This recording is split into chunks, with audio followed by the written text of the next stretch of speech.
Kidnapped by Robert Louis Stevenson. Chapter 11. The Captain Knuckles Under. Alan and I sat down to breakfast about 6 of the clock. The floor was covered with broken glass and in a horrid mess of blood, which took away my hunger. In all other ways we were in a situation not only agreeable but merry, having ousted the officers from their own cabin, and having at command all the drink in the ship, both wine and spirits, and all the dainty part of what was eatable, such as the pickles and the fine sort of bread. This of itself was enough to set us in good humour, but the richest part of it was this, that the two thirstiest men that ever came out of Scotland, Mr. Shuan being dead, were now shut in the forepart of the ship and condemned to what they hated most, cold water. "And depend upon it," Alan said, "we shall hear more of them ere long. You may keep a man from the fighting, but never from his bottle." We made good company for each other. Alan, indeed, expressed himself most lovingly, and taking a knife from the table, cut me off one of the silver buttons from his coat. "I had them," says he, "from my father, Duncan Stewart, and now I'll give you one of them to be a keepsake for last night's work. And wherever you go and show that button, the friends of Alan Breck will come around you." He said this as if he had been Charlemagne, and commanded armies, and indeed, much as I admired his courage, I was always in danger of smiling at his vanity. In danger, I say, for had I not kept my countenance, I would be afraid to think what a quarrel might have followed. As soon as we were through with our meal, he rummaged in the captain's locker till he found a clothes-brush, and then taking off his coat, began to visit his suit and brush away the stains, with such care and labour as I suppose to have been only usual with women. To be sure, he had no other, and, besides, as he said, it belonged to a king, and so behoved to be royally looked after. For all that, when I saw what care he took to pluck out the threads where the button had been cut away, I put a higher value on his gift. He was still so engaged when we were hailed by Mr. Riach from the deck, asking for a parley, and I, climbing through the skylight and sitting on the edge of it, pistol in hand and with a bold front, though inwardly in fear of broken glass, hailed him back again and bade him speak out. He came to the edge of the roundhouse and stood on a coil of rope, so that his chin was on a level with the roof, and we looked at each other a while in silence. Mr. Riach, as I do not think he had been very forward in the battle, so he had got off with nothing worse than a blow upon the cheek, but he looked out of heart and very weary, having been all night afoot, either standing watch or doctoring the wounded. "This is a bad job," said he at last, shaking his head. "It was none of our choosing," said I. "The captain," says he, "would like to speak with your friend. They might speak at the window." "And how do we know what treachery he means?" cried I. "He means none, David," returned Mr. Riach, "and if he did, I'll tell you the honest truth, we couldn't get the men to follow." "Is that so?" said I. "I'll tell you more than that," said he. "It's not only the men, it's me. I'm fritchened, Davy." And he smiled across at me. "No," he continued, "what we want is to be shut of him." Thereupon I consulted with Alan, and the parley was agreed to and parole given upon either side.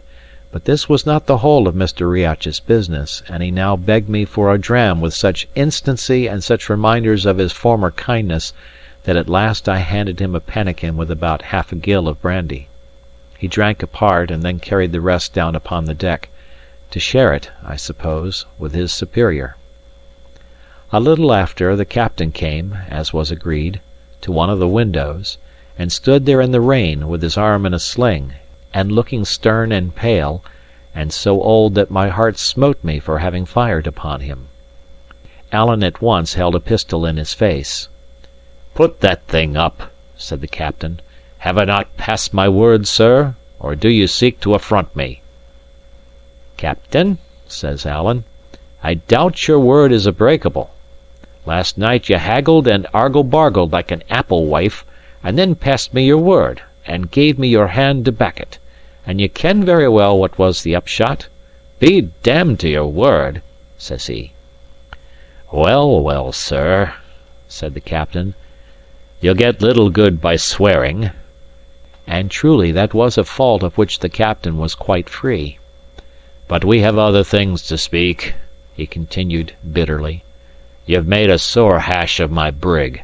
I haven't hands enough left to work her, and my first officer, whom I could ill spare, has got your swords throughout his vitals and passed without speech. There is nothing left me, sir, but to put back into the port of Glasgow after hands, and there, by your leave, ye shall find them that are better able to talk to you. Ay, said Alan, and faith, I'll have a talk with them myself. Unless there's nobody speaks English in that town, I have a bonny tale for them. 15 tarry sailors upon the one side, and a man and a halfling boy upon the other. Oh, man, it's pitiful. Hoseason flushed red. No, continued Alan, that'll no do. You'll just have to set me ashore as we agreed. Ay, said Hoseason, but my first officer is dead. Ye ken best how. There's none of the rest of us acquainted with this coast, sir, and it's one very dangerous to ships. I give ye your choice, says Alan. Set me on dry ground in Appin, or Ardgour, or in Morven, or Eraseg, or Morar, or in brief, where you please, within 30 miles of my own country, except in a country of the Campbells. That's a broad target. If you miss that, you must be as feckless at the sailoring as I have found ye at the fighting. Why, my poor country people in their bit cobbles pass from island to island in all weathers, ay, and by night too, for the matter of that. A cobble's not a ship, sir, said the captain. It is no draught of water. Well, then, to Glasgow if ye list, says Alan. We'll have the laugh of ye at the least. My mind runs little upon laughing, said the captain. But all this will cost money, sir. Well, sir, says Alan, I am no weathercock. 30 guineas if you land me on the seaside, and 60 if you put me in the Linney Loch. But see, sir, where we lie. We are but a few hours' sail from Ardnamurchan, says Hoseason. Give me 60, and I'll set you there. And I'm to wear my brogues and run jeopardy of the redcoats to please you? Cries Alan. No, sir. If you want 60 guineas, earn them, and set me in my own country. It's to risk the brig, sir, said the captain, and your own lives along with her. Take it or want it, says Alan. Could ye pilot us at all? asked the captain, who was frowning to himself. Well, it's doubtful, said Alan. I'm more of a fighting man, as ye have seen for yourself, than a sailor man. But I have been often enough picked up and set down upon this coast, and should ken something of the lie of it. The captain shook his head, still frowning. If I had lost less money on this unchancy cruise, says he, I would see you in a rope's end before I risked my brig, sir. But be it as you will. As soon as I get a slant of wind, and there's some coming, or I'm the more mistaken, I'll put it in hand. But there's one thing more. We may meet in with the king's ship, and she may lay us aboard, sir, with no blame of mine. They keep the cruisers thick upon this coast, ye ken who for. Now, sir, if that was to befall, ye might leave the money. Captain, says Alan, if ye see a pennant, it shall be your part to run away. And now, as I hear you're a little short of brandy in the forepart, I'll offer ye a change, a bottle of brandy against 2 buckets of water. That was the last clause of the treaty, and was duly executed on both sides, so that Alan and I could at last wash out the roundhouse and be quit of the memorials of those whom we had slain, and the captain and Mr. Riach could be happy again in their own way, the name of which was drink. End of chapter. Kidnapped by Robert Louis Stevenson. Chapter 12. I Hear of the Red Fox. Before we had done cleaning out the roundhouse, a breeze sprang up from a little to the east of north. This blew off the rain and brought out the sun. And here I must explain, and the reader would do well to look at a map. On the day when the fog fell and we ran down Alan's boat, we had been running through the Little Minch. At dawn after the battle, we lay becalmed to the east of the Isle of Canna, or between that and Isle Irisca in the chain of the Long Island. Now to get from there to the Linnhe Loch, the straight course was through the narrows of the Sound of Mull. But the captain had no chart. He was afraid to trust his brig so deep among the islands, and the wind serving well, he preferred to go by west of Tiree and come up under the southern coast of the great Isle of Mull. All day the breeze held in the same point, and rather freshened than died down, and towards afternoon a swell began to set in from round the outer Hebrides. Our course, to go round about the inner isles, was to the west of south, so that at first we had the swell upon our beam, and were much rolled about.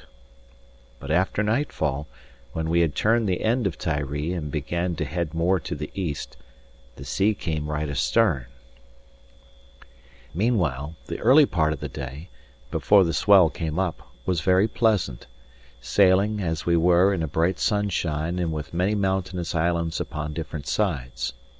Alan and I sat in the roundhouse with the doors open on each side, the wind being straight astern, and smoked a pipe or two of the captain's fine tobacco.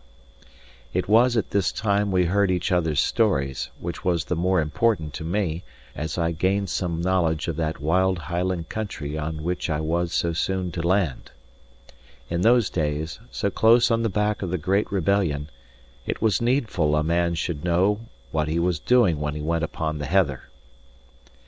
It was I that showed the example, telling him all my misfortune, which he heard with great good nature.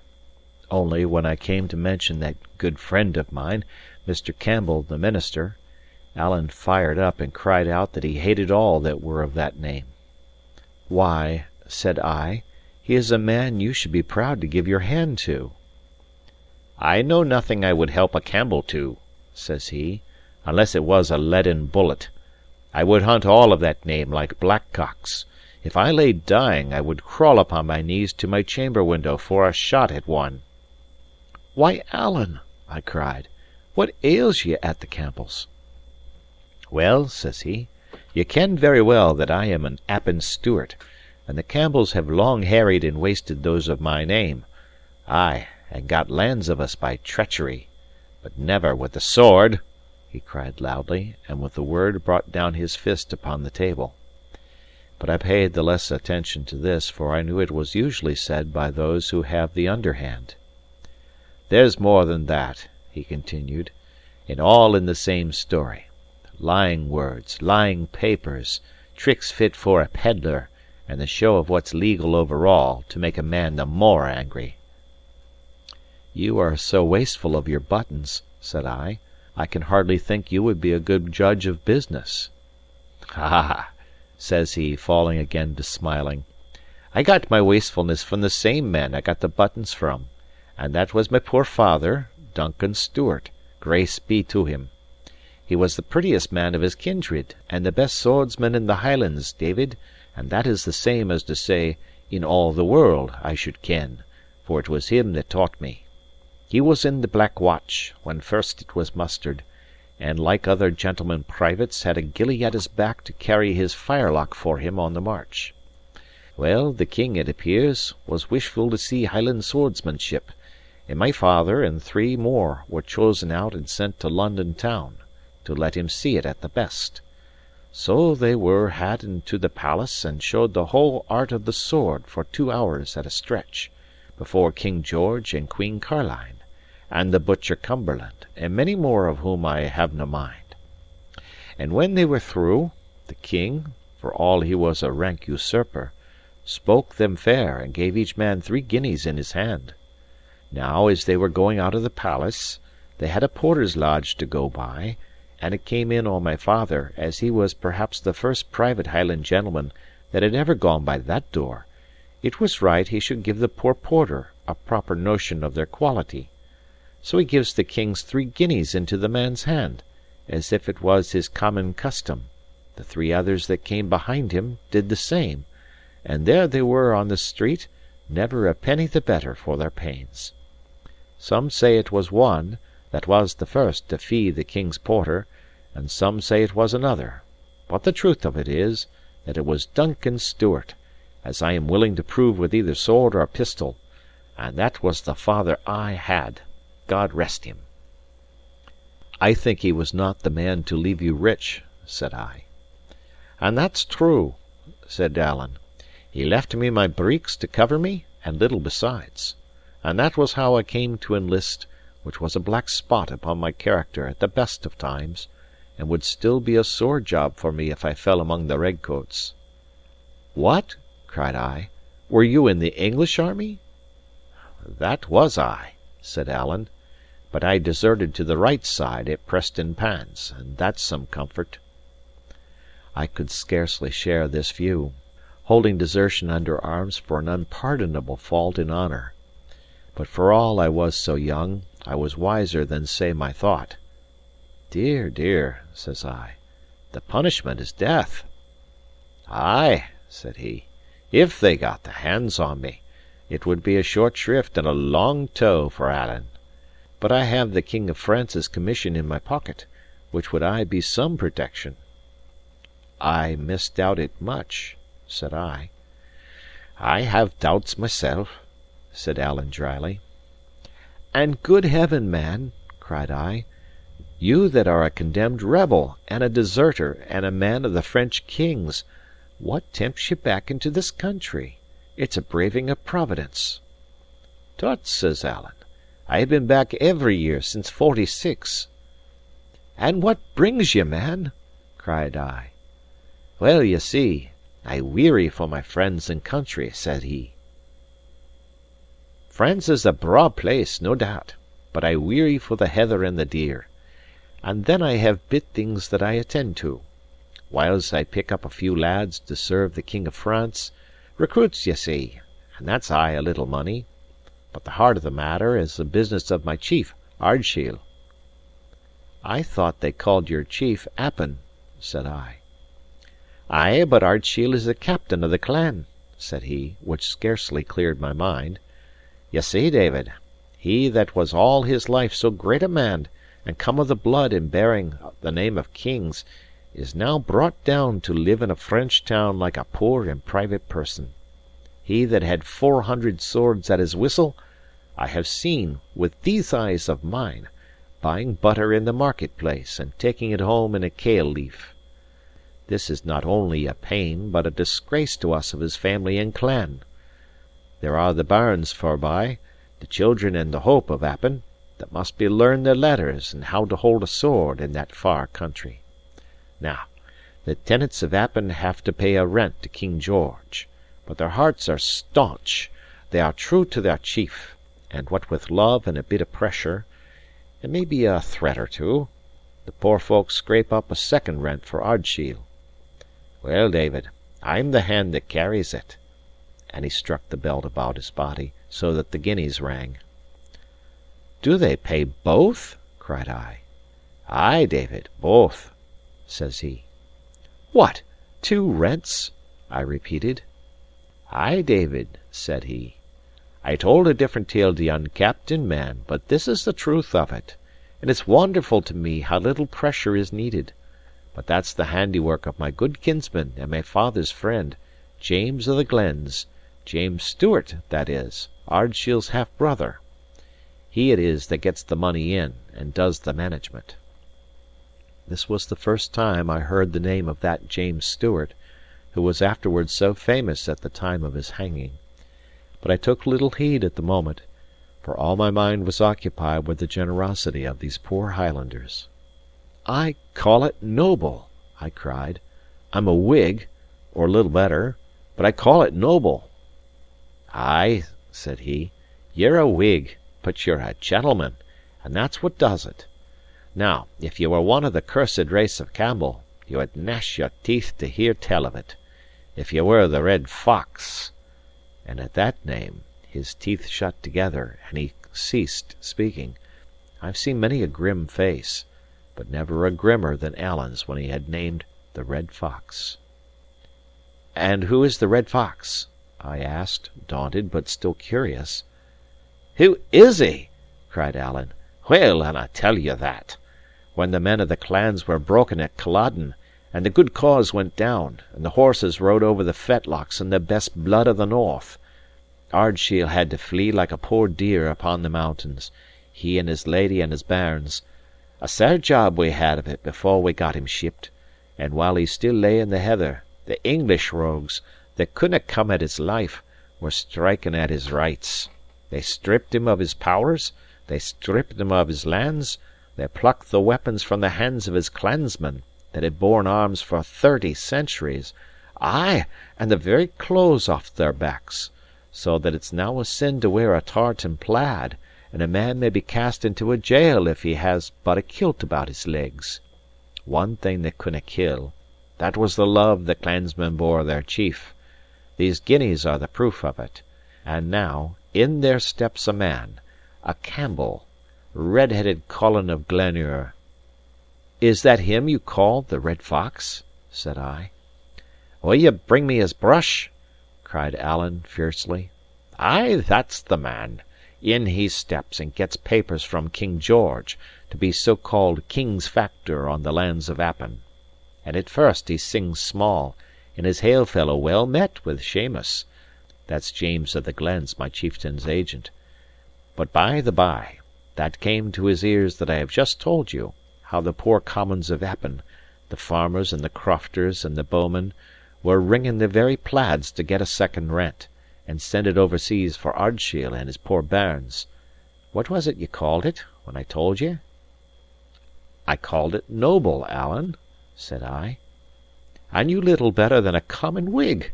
cries Alan. "And when it came to Colin Roy, the black Campbell blood in him ran wild. He sat gnashing his teeth at the wine-table. What! Should a Stewart get a bite of bread, and him not be able to prevent it? Ha!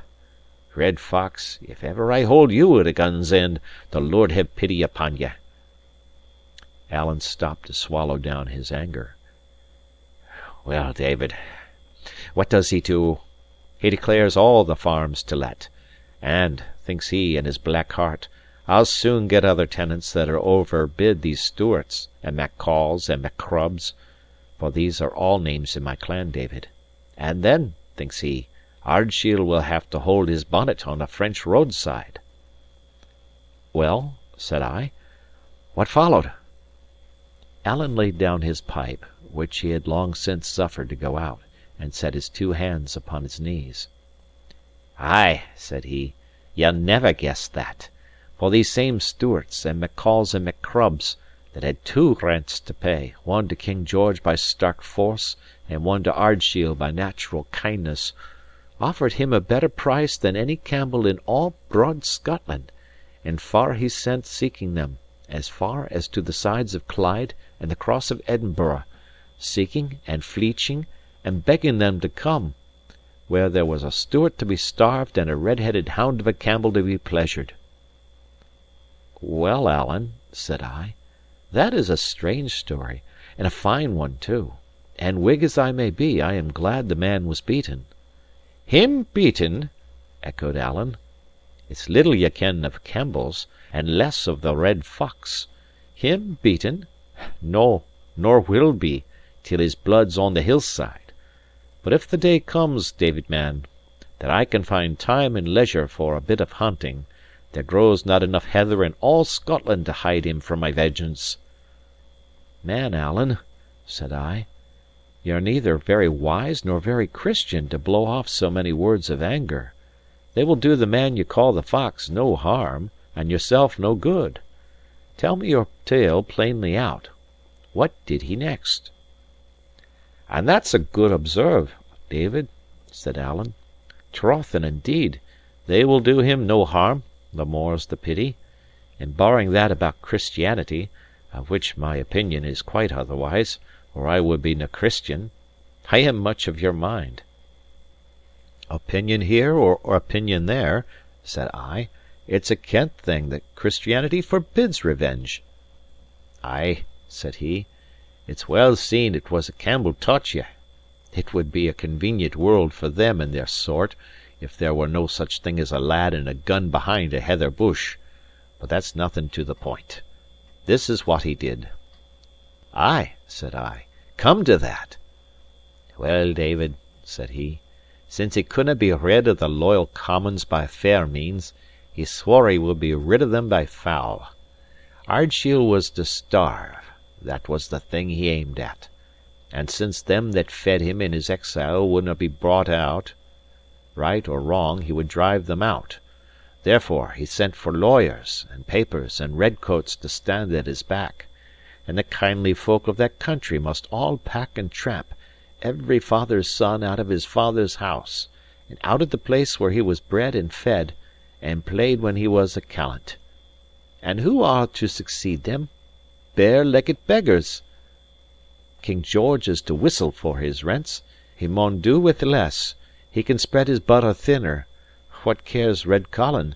If he can hurt Ardshiel, he has his wish; if he can pluck the meat from my chieftain's table, and the bit toys out of his children's hands, he will gang home singing to Glenure."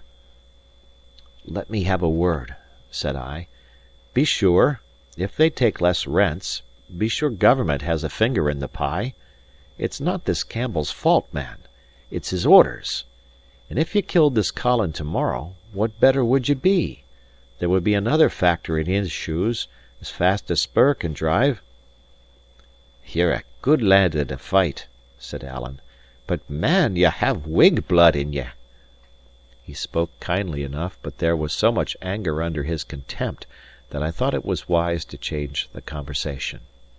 I expressed my wonder how, with the Highlands covered with troops, and guarded like a city in a siege, a man in his situation could come and go without arrest. "It's easier than you would think," said Alan.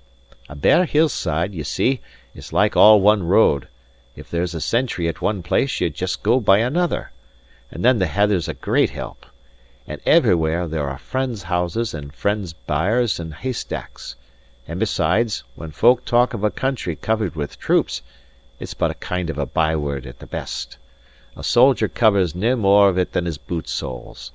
I have fished the water with a sentry on the other side of the brae, and killed a fine trout; and I have sat in a heather bush within 6 feet of another, and learned a real bonny tune from his whistling. This was it," said he, and whistled me the air. "And then, besides," he continued, "it's no sae bad now as it was in '46. The Highlands are what they call pacified. Small wonder, with never a gun or a sword left from Cantyre to Cape Wrath, but what tenty folk have hidden in the thatch. But what I would like to ken, David, is just how long. Not long, ye would think, with men like Ardshiel in exile, and men like the Red Fox sitting birling the wine and oppressing the poor at home. But it's a kittle thing to decide what folks'll bear, and what they will not. And why would Red Colin be riding his horse all over my poor country of Appin, and never a pretty lad to put a bullet in him?" And with this Alan fell into a muse, and for a long time sat very sad and silent. I will add the rest of what I have to say about my friend, that he was skilled in all kinds of music, but principally pipe music, was a well-considered poet in his own tongue, had read several books both in French and English, was a dead shot, a good angler, and an excellent fencer with the small sword as well as with his own particular weapon. For his faults they were on his face, and I now knew them all. But the worst of them, his childish propensity to take offence and to pick quarrels, he greatly laid aside in my case, out of regard for the battle of the Round House. But whether it was because I had done well myself, or because I had been a witness of his own much greater prowess, is more than I can tell.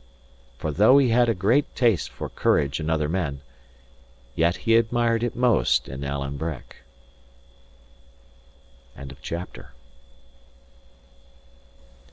Kidnapped by Robert Louis Stevenson. Chapter 13. The Loss of the Brig. It was already late at night, and as dark as ever would be at that season of the year, and that is to say, it was still pretty bright, when Hoseason clapped his head into the roundhouse door. "Here," said he, "come out and see if ye can pilot." "Is this one of your tricks?" asked Alan. "Do I look like tricks?" cries the captain. "I have other things to think of. My brig's in danger." By the concerned look of his face, and above all by the sharp tones in which he spoke of his brig, it was plain to both of us he was in deadly earnest; and so Alan and I, with no great fear of treachery, stepped on deck. The sky was clear, it blew hard, and it was bitter cold. A great deal of daylight lingered, and the moon, which was nearly full, shone brightly. The brig was close hauled, so as to round the southwest corner of the island of Mull, the hills of which, and Ben More above them all, with a wisp of mist upon the top of it, lay full upon the larboard bow. Though it was no good point of sailing for the Covenant, she tore through the seas at a great rate, pitching and straining, and pursued by the westerly swell. Altogether, it was no such ill night to keep the seas in, and I had begun to wonder what it was that sat so heavily upon the captain, when the brig, rising suddenly on the top of a high swell, he pointed and cried to us to look. Away on the lee bow, a thing like a fountain rose out of the moonlit sea, and immediately after we heard a low sound of roaring. "What d'ye call that?" asked the captain, gloomily. "The sea breaking on a reef," said Alan. "And now ye ken where it is, and what better would ye have?" "Ay," said Hoseason, "if it was the only one." And sure enough, just as he spoke, there came a second fountain farther to the south. "There," said Hoseason, "ye see for yourself. If I had kent of these reefs, if I had had a chart, or if Shuan had been spared, it's not 60 guineas, no, nor 600, would have made me risk my brig in such a stone yard; and you, sir, that was to pilot us, have ye never a word?" "I'm thinking," said Alan, "that these'll be what they call the Torrin Rocks." "Are there many of them?" says the captain. "Truly, sir, I am no pilot," said Alan, "but it sticks in my mind there are 10 miles of them." Mr. Riach and the captain looked at each other. "There's a way through them, I suppose?" said the captain. "Doubtless," said Alan, "but where? But it somehow runs in my mind once more that it is clearer under the land." "So?" said Hoseason. "We'll have to haul our wind then, Mr. Riach. We'll have to come as near in about the end of Mull as we can take her, sir; and even then we'll have the land to keep the wind off us, and that stone-yard on our lee. Well, we're in for it now, and may as well crack on." With that he gave an order to the steersman, and sent Riach to the foretop. There were only 5 men on deck, counting the officers, these being all that were fit, or at least, both fit and willing, for the work. So, as I said, it fell to Mr. Riach to go aloft, and he sat there looking out and hailing the deck with news of all he saw. "The sea to the south is thick," he cried, and then, after a while, "It does seem clearer in by the land." "Well, sir," said Hoseason to Alan, "we'll try your way of it; but I think I might as well trust to a blind fiddler. Pray God you're right." "Pray God I am," said Alan to me. "But where did I hear it?" Well, it will be as it must." As we got nearer to the turn of the land, the reefs began to be sown here and there on our very path. Mr. Riach sometimes cried down to us to change the course. Sometimes, indeed, none too soon, for one reef was so close on the brig's weatherboard that when a sea burst upon it, the lighter sprays fell upon her deck and wetted us like rain. The brightness of the night showed us these perils as clearly as by day, which was perhaps the more alarming. It showed me, too, the face of the captain as he stood by the steersman, now on one foot, now on the other, and sometimes blowing in his hands, but still listening and looking, and as steady as steel. Neither he nor Mr. Riach had shown well in the fighting, but I saw they were brave in their own trade, and admired them all the more because I found Alan very white. "Ochone, David," says he, "this is no the kind of death I fancy." "What, Alan?" I cried. You're not afraid?" "No," said he, wetting his lips. "But you'll allow yourself it's a cold ending." By this time, now and then sheering to one side or the other to avoid a reef, but still hugging the wind and the land, we had got round Iona and begun to come alongside Mull. The tide at the tail of the land ran very strong, and threw the brig about. 2 hands were put to the helm, and Hoseason himself would sometimes lend a help; and it was strange to see 3 strong men throw their weight upon the tiller, and it, like a living thing, struggle against and drive them back. This would have been the greater danger had not the sea been for some while free of obstacles. Mr. Riach, besides, announced from the top that he saw clear water ahead. "You were right," said Hoseason to Alan. "Ye have saved the brig, sir. I'll mind that when we come to clear accounts." And I believe he not only meant what he said, but he would have done it, so high a place did the Covenant hold in his affections. But this is matter only for conjecture, things having gone otherwise than he forecast. "Keep her away a point," sings out Mr. Riach. "Reef to windward." And just at the same time the tide caught the brig, and threw the wind out of her sails. She came round into the wind like a top, and the next moment struck the reef with such a crunch as threw us all flat upon the deck, and came near to shake Mr. Riach from his place upon the mast. I was on my feet in a minute. The reef on which we had struck was close in under the southwest end of Mull, off a little isle they call Earraid, which lay low and black upon the larboard. Sometimes the swell broke clean over us, sometimes it only ground the poor brig upon the reef, so that we could hear her beat herself to pieces; and what with the great noise of the sails, and the singing of the wind, and the flying of the spray in the moonlight, and the sense of danger, I think my head must have been partly turned, for I could scarcely understand the things I saw. Presently I observed Mr. Riach and the seamen busy round the skiff, and still in the same blank, ran over to assist them; and as soon as I set my hand to work, my mind came clear again.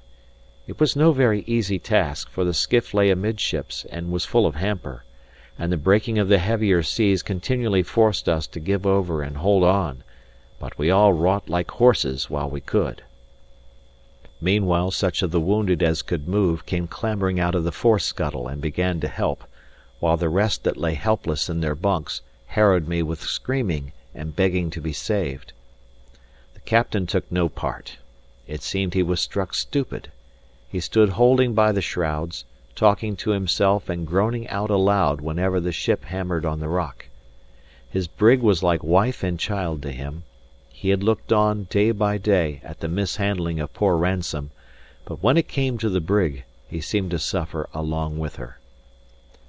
All the time of our working at the boat, I remember only one other thing that I asked Alan, looking across at the shore, what country it was; and he answered, it was the worst possible for him, it was the land of the Campbells.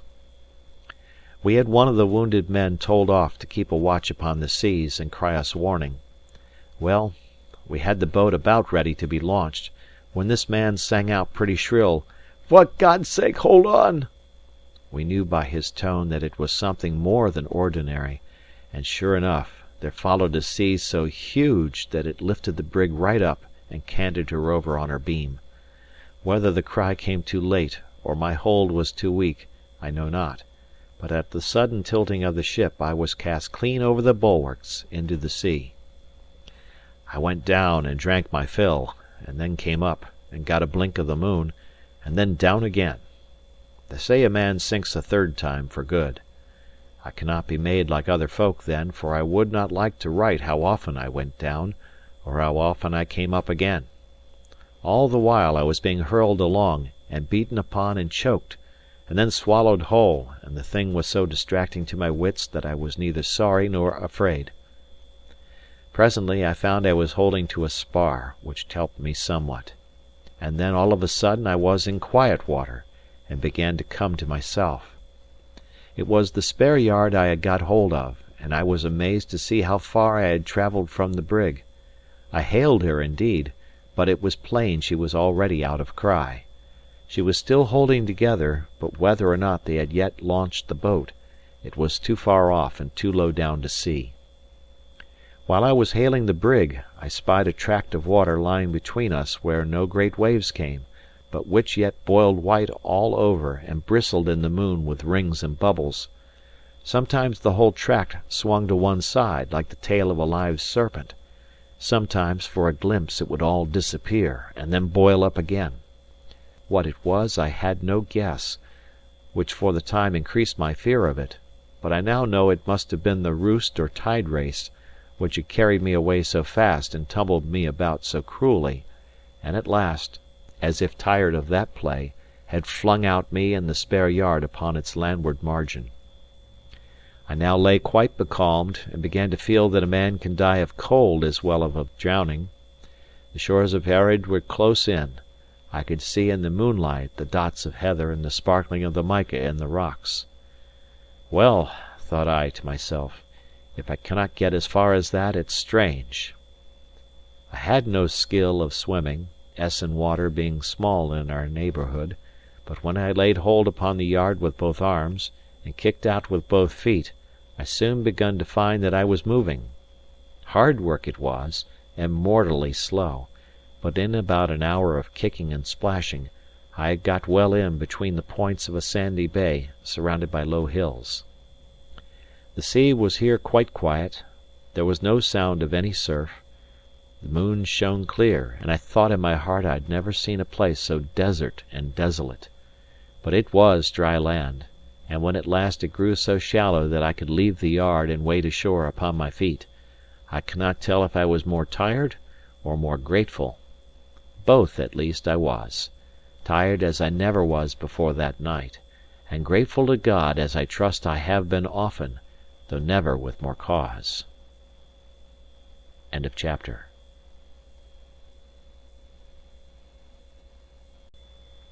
Kidnapped by Robert Louis Stevenson.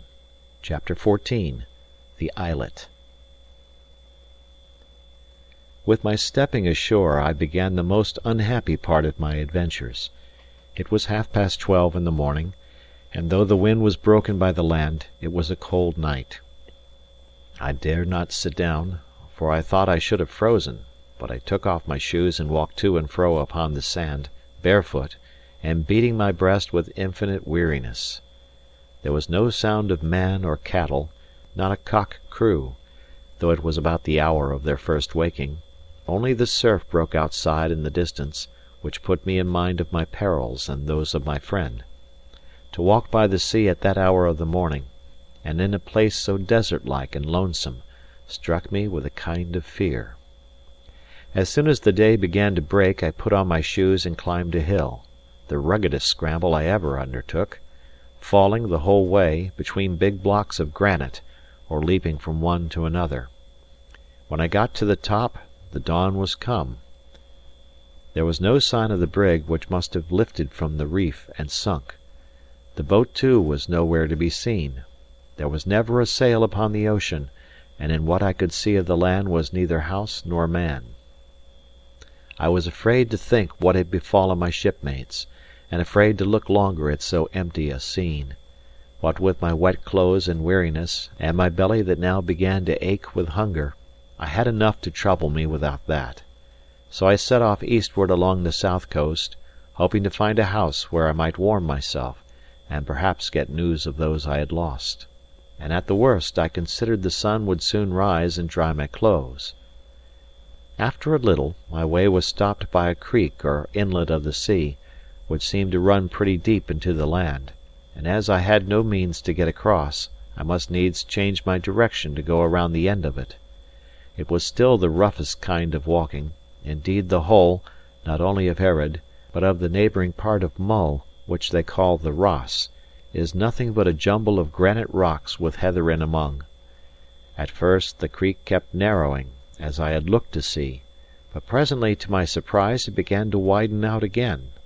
At this I scratched my head, but had still no notion of the truth, until at last I came to a rising ground, and it burst upon me all in a moment that I was cast upon a little barren isle, and cut off on every side by the salt seas.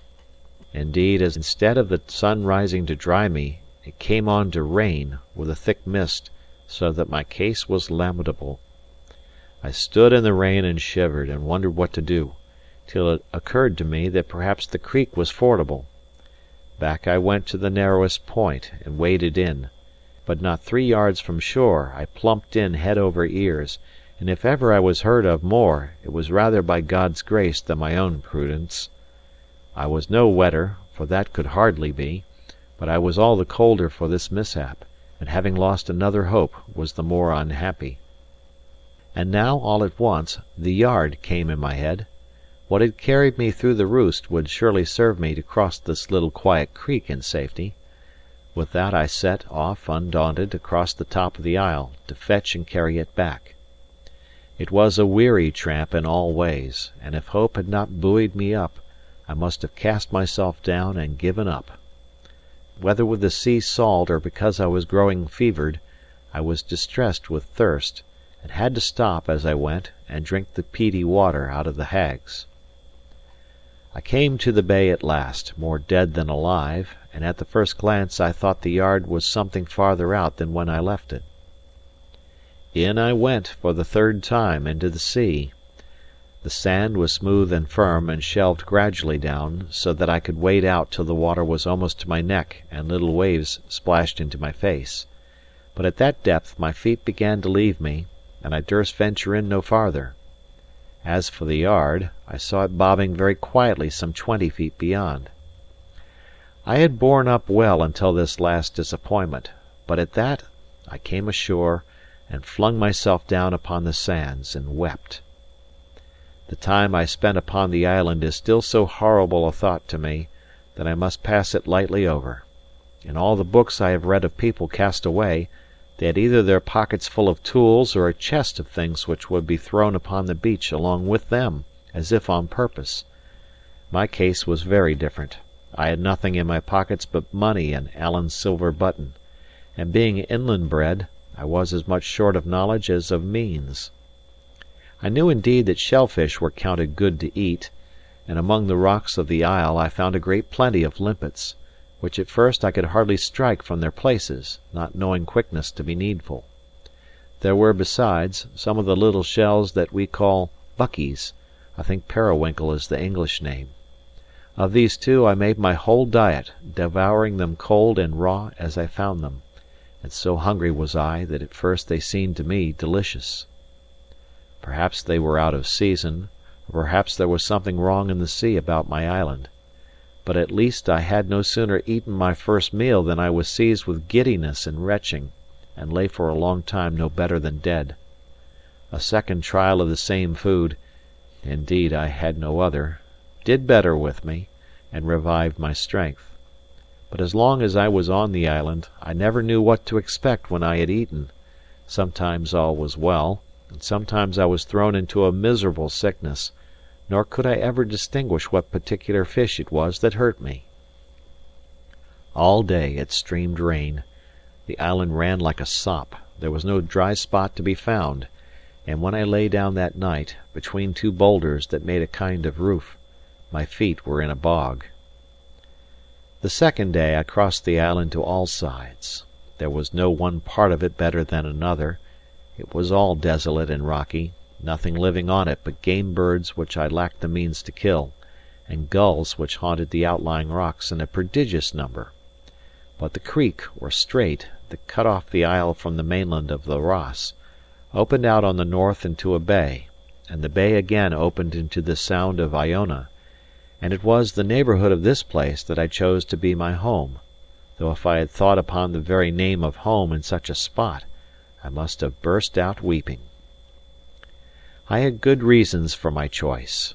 There was in this part of the isle a little hut of a house like a pig's hut, where fishers used to sleep when they came there upon their business, but the turf roof of it had fallen entirely in, so that the hut was of no use to me, and gave me less shelter than my rocks. What was more important, the shellfish on which I lived grew there in great plenty. When the tide was out I could gather a peck at a time, and this was doubtless a convenience. But the other reason went deeper. I had become in no way used to the horrid solitude of the isle, but still looked round me on all sides, like a man that was hunted, between fear and hope that I might see some human creature coming. Now, from a little up the hillside over the bay, I could catch a sight of the great, ancient church and the roofs of the people's houses in Iona. And on the other hand, over the low country of the Ross, I saw smoke go up, morning and evening, as if from a homestead in a hollow of the land. I used to watch this smoke, when I was wet and cold, and had my head half turned with loneliness, and I think of the fireside and the company, till my heart burned. It was the same with the roofs of Iona. Altogether, this sight I had of men's homes and comfortable lives, although it put a point on my own sufferings, yet it kept hope alive, and helped me to eat my raw shellfish, which had soon grown to be a disgust, and saved me from the sense of horror I had whenever I was quite alone with dead rocks and fowls and the rain and the cold sea. I say it kept hope alive, and indeed it seemed impossible that I should be left to die on the shores of my own country, and within view of a church tower and the smoke of men's houses. But the second day passed, and though as long as the light lasted I kept a bright look out for boats on the Sound or men passing on the Ross, no help came near me. It still rained, and I turned into sleep as wet as ever, and with a cruel sore throat, but a little comforted perhaps by having said good night to my next neighbours, the people of Iona. Charles II declared a man could stay outdoors more days in the year in the climate of England than in any other. This was very like a king, with a palace at his back and changes of dry clothes, but he must have had better luck on his flight from Worcester than I had in that miserable isle. It was the height of the summer, yet it rained for more than 24 hours. It did not clear until the afternoon of the third day. This was the day of incidents.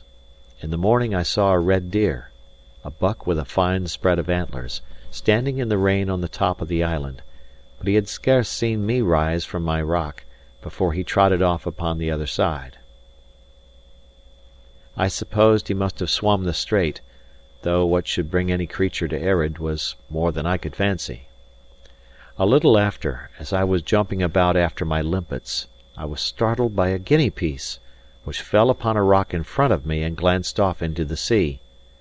When the sailors gave me my money again, they kept back not only about a third of the whole sum, but my father's leather purse, so that from that day out I carried my gold loose in a pocket with a button. I now saw there must be a hole, and clapped my hand to the place in a great hurry. But this was to lock the stable door after the steed was stolen. I had left the shore at Queensferry with near on £50. Now I found no more than 2 guinea pieces and a silver shilling. It is true I picked up a third guinea a little after, where it lay shining on a piece of turf. That made a fortune of £3 and 4 shillings English money, for a lad, the rightful heir of an estate, and now starving on an isle at the extreme end of the wild Highlands. The state of my affairs dashed me still further, and indeed my plight on that third morning was truly pitiful. My clothes were beginning to rot, my stockings in particular were quite worn through, so that my shanks went naked. My hands had grown quite soft with the continual soaking, my throat was very sore, my strength had much abated, and my heart so turned against the horrid stuff I was condemned to eat, that the very sight of it came near to sicken me. And yet the worst was not yet come. There is a pretty high rock on the northwest of Erid, which, because it had a flat top and overlooked the Sound, I was much in the habit of frequenting, not that ever I stayed in one place, save when asleep, my misery giving me no rest. Indeed, I wore myself down with continual and aimless goings and comings in the rain. As soon, however, as the sun came out, I lay down on the top of that rock to dry myself. The comfort of the sunshine is a thing I cannot tell. It set me thinking hopefully of my deliverance, of which I had begun to despair, and I scanned the sea and the Ross with a fresh interest.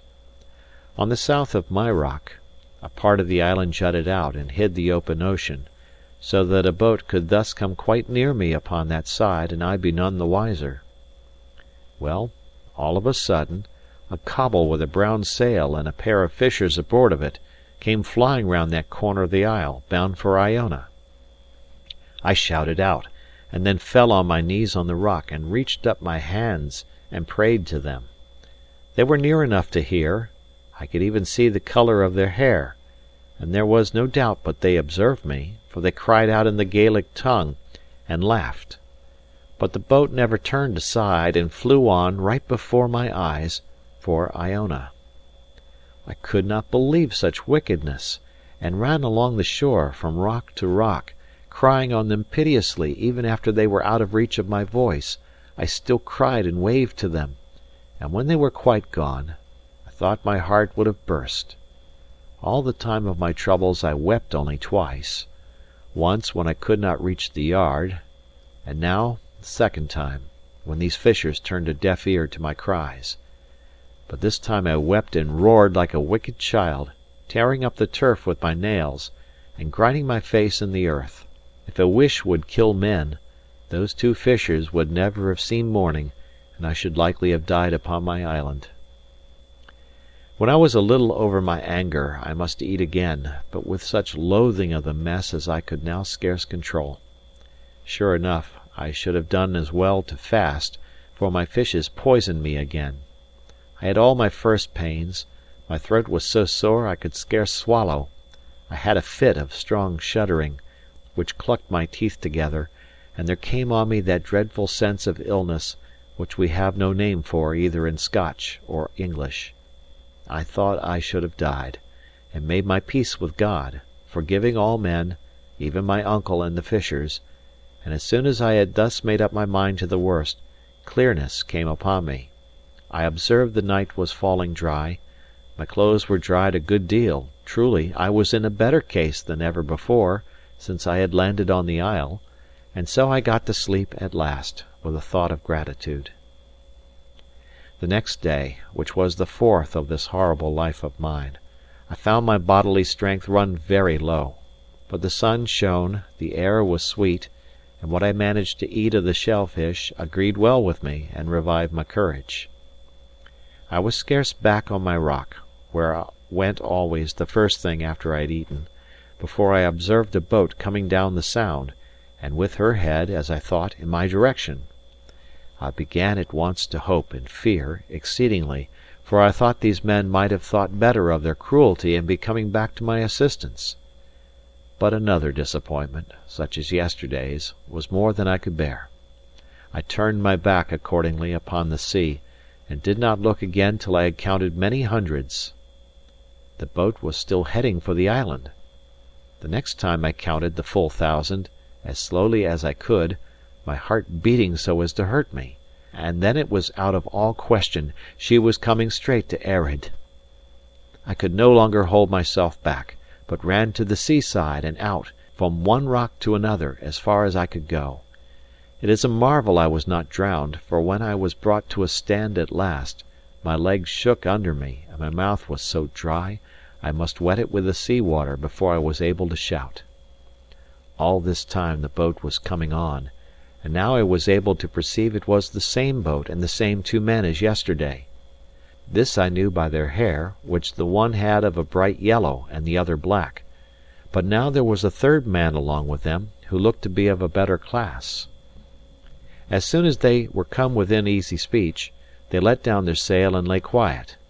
In spite of my supplications, they drew no nearer in, and what frightened me most of all, the new man tee-heed with laughter as he talked and looked at me.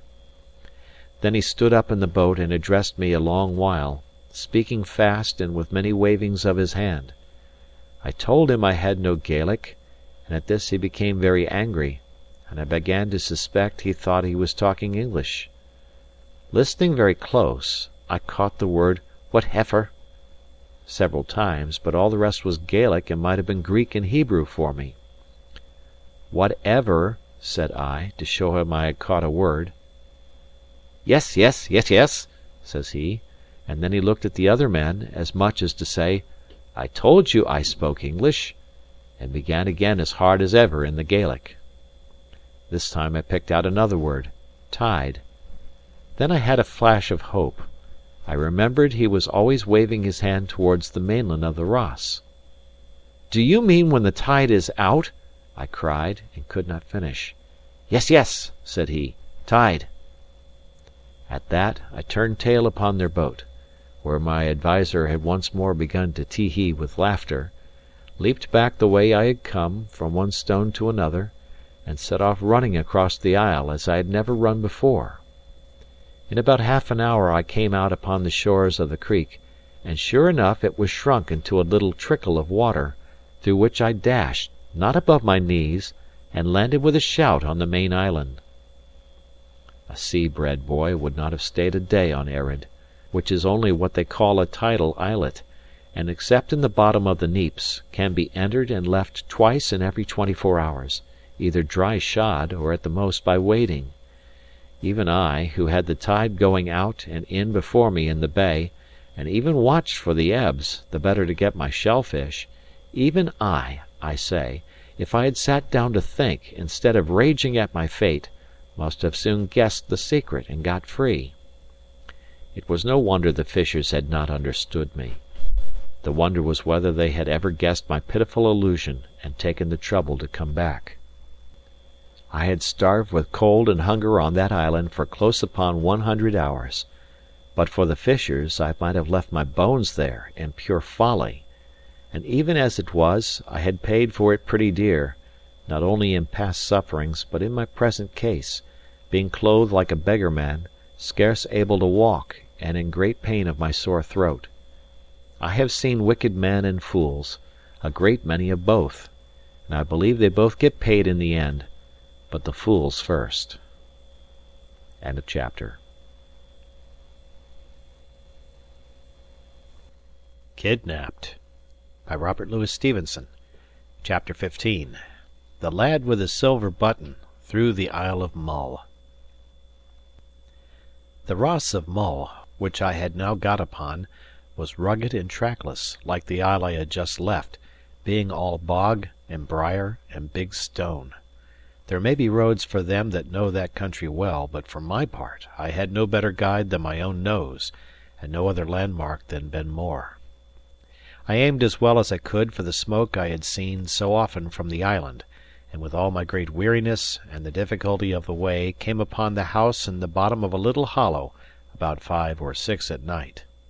It was low and longish, roofed with turf and built of unmortared stones, and on a mound in front of it an old gentleman sat smoking his pipe in the sun. With what little English he had, he gave me to understand that my shipmates had got safe ashore, and had broken bread in that very house on the day after. "Was there one," I asked, "dressed like a gentleman?" He said they all wore rough greatcoats, but to be sure, the first of them, the one that came alone, wore breeches and stockings, while the rest had sailors' trousers. "Ah," said I, "and he would have a feathered hat?" He told me no, that he was bareheaded like myself. At first I thought Alan might have lost his hat, and then the rain came in my mind, and I judged it more likely he had it out of harm's way under his greatcoat. This set me smiling, partly because my friend was safe, partly to think of his vanity in dress. And then the old gentleman clapped his hand to his brow, and cried out that I must be the lad with the silver button. "Why, yes," said I, in some wonder. "Well, then," said the old gentleman, "I have a word for you, that you are to follow your friend to his country by Torosay." He then asked me how I had fared, and I told him my tale.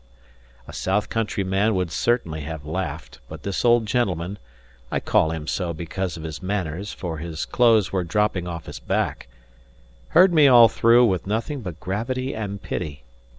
When I had done, he took me by the hand, led me into his hut (it was no better), and presented me before his wife, as if she had been the queen and I a duke. The good woman set oat bread before me and a cold grouse, patting my shoulder and smiling to me all the time, for she had no English, and the old gentleman, not to be behind, brewed me a strong punch out of their country spirit. All the while I was eating, and after that when I was drinking the punch, I could scarce come to believe in my good fortune, and the house, though it was thick with the peat smoke and as full of holes as a colander, seemed like a palace. The punch threw me in a strong sweat and a deep slumber. The good people let me lie, and it was near noon of the next day before I took the road, my throat already easier, and my spirits quite restored by good fare and good news. The old gentleman, though I pressed him hard, would take no money, and gave me an old bonnet for my head, though I am free to own I was no sooner out of view of the house than I very jealously washed this gift of his in a wayside fountain. Thought I to myself, if these are the wild Highlanders, I could wish my own folk wilder. I not only started late, but I must have wandered nearly half the time. True, I met plenty of people, grubbing in little miserable fields that would not keep a cat, or herding little kine about the bigness of asses. The Highland dress being forbidden by law since the rebellion, and the people condemned to the Lowland habit, which they much disliked, it was strange to see the variety of their array. Some went bare, only for a hanging cloak or greatcoat, and carried their trousers on their backs like a useless burden. Some had made an imitation of the tartan with little party-coloured stripes patched together like an old wife's quilt. Others, again, still wore the Highland philibeg, but by putting a few stitches between the legs transformed it into a pair of trousers like a Dutchman's. All those makeshifts were condemned and punished, for the law was harshly applied, in hopes to break up the clan spirit, but in that out-of-the-way, sea-bound isle there were few to make remarks and fewer to tell tales. They seemed in great poverty, which was no doubt natural, now that rapine was put down, and the chiefs kept no longer an open house, and the roads, even such a wandering country by-track as the one I followed, were infested with beggars. And here again I marked a difference from my own part of the country, for our lowland beggars, even the gownsmen themselves, who begged by patent, had a louting, flattering way with them, and if you gave them a plate and asked changed, would very civilly return you a bottle. But these Highland beggars stood on their dignity, asked alms only to buy snuff, by their account, and would give no change. To be sure, this was no concern of mine, except in so far as it entertained me by the way. What was much more to the purpose, few had any English, and these few, unless they were of the brotherhood of beggars, not very anxious to place it at my service. I knew Torosay to be my destination, and repeated the name to them and pointed. But instead of simply pointing in reply, they would give me a screed of the Gaelic that set me foolish, so it was small wonder if I went out of my road as often as I stayed in it. At last, about 8 at night, and already very weary, I came to a lone house, where I asked admittance and was refused, until I bethought me of the power of money in so poor a country, and held up one of my guineas in my finger and thumb. Thereupon the man of the house, who had hitherto pretended to have no English, and driven me from his door by signals, suddenly began to speak as clearly as was needful, and agreed for 5 shillings to give me a night's lodging, and guide me the next day to Torosay. I slept uneasily that night, fearing I should be robbed, but I might have spared myself the pain, for my host was no robber, only miserably poor and a great cheat. He was not alone in his poverty, for the next morning we must go 5 miles about to the house of what he called a rich man, to have one of my guineas changed. This was perhaps a rich man for Mull; he would have scarce been thought so in the south, for it took all he had. The whole house was turned upside down, and a neighbour brought under contribution, before he could scrape together 20 shillings in silver. The odd shilling he kept for himself, protesting he could ill afford to have so great a sum of money lying locked up. For all that he was very curious and well spoken, made us both sit down with his family to dinner, and brewed punch in a fine china bowl, over which my rascal Guy grew so merry that he refused to start. I was for getting angry, and appealed to the rich man, Hector Maclean was his name, who had been a witness to our bargain and to my payment of the 5 shillings. But Maclean had taken his share of the punch, and vowed that no gentleman should leave his table after the bowl was brewed, So there was nothing for it but to sit and hear Jacobite toast and Gaelic songs till all were tipsy and staggered off to the bed or the barn for their night's rest. Next day, the fourth of my travels, we were up before 5 upon the clock, but my rascal guide got to the bottle at once, and it was 3 hours before I had him clear of the house, and then, as you shall hear, only for a worse disappointment. As long as we went down a heathery valley that lay before Mr. Maclean's house, all went well. Only my guide looked constantly over his shoulder, and when I asked him the cause, only grinned at me. No sooner, however, had we crossed the back of a hill and got out of sight of the house windows, than he told me Torosay lay right in front, and that a hilltop, which he pointed out, was my best landmark. "I care very little for that," said I, "since you are going with me." The impudent cheat answered me in the Gaelic that he had no English. "My fine fellow," I said, "I know very well your English comes and goes. Tell me what will bring it back. Is it more money you wish?" "5 shillings mair," said he, "and herself will bring you there." I reflected a while, and then offered him 2, which he accepted greedily, and insisted on having in his hands at once, for luck, as he said, but I think it was rather for my misfortune.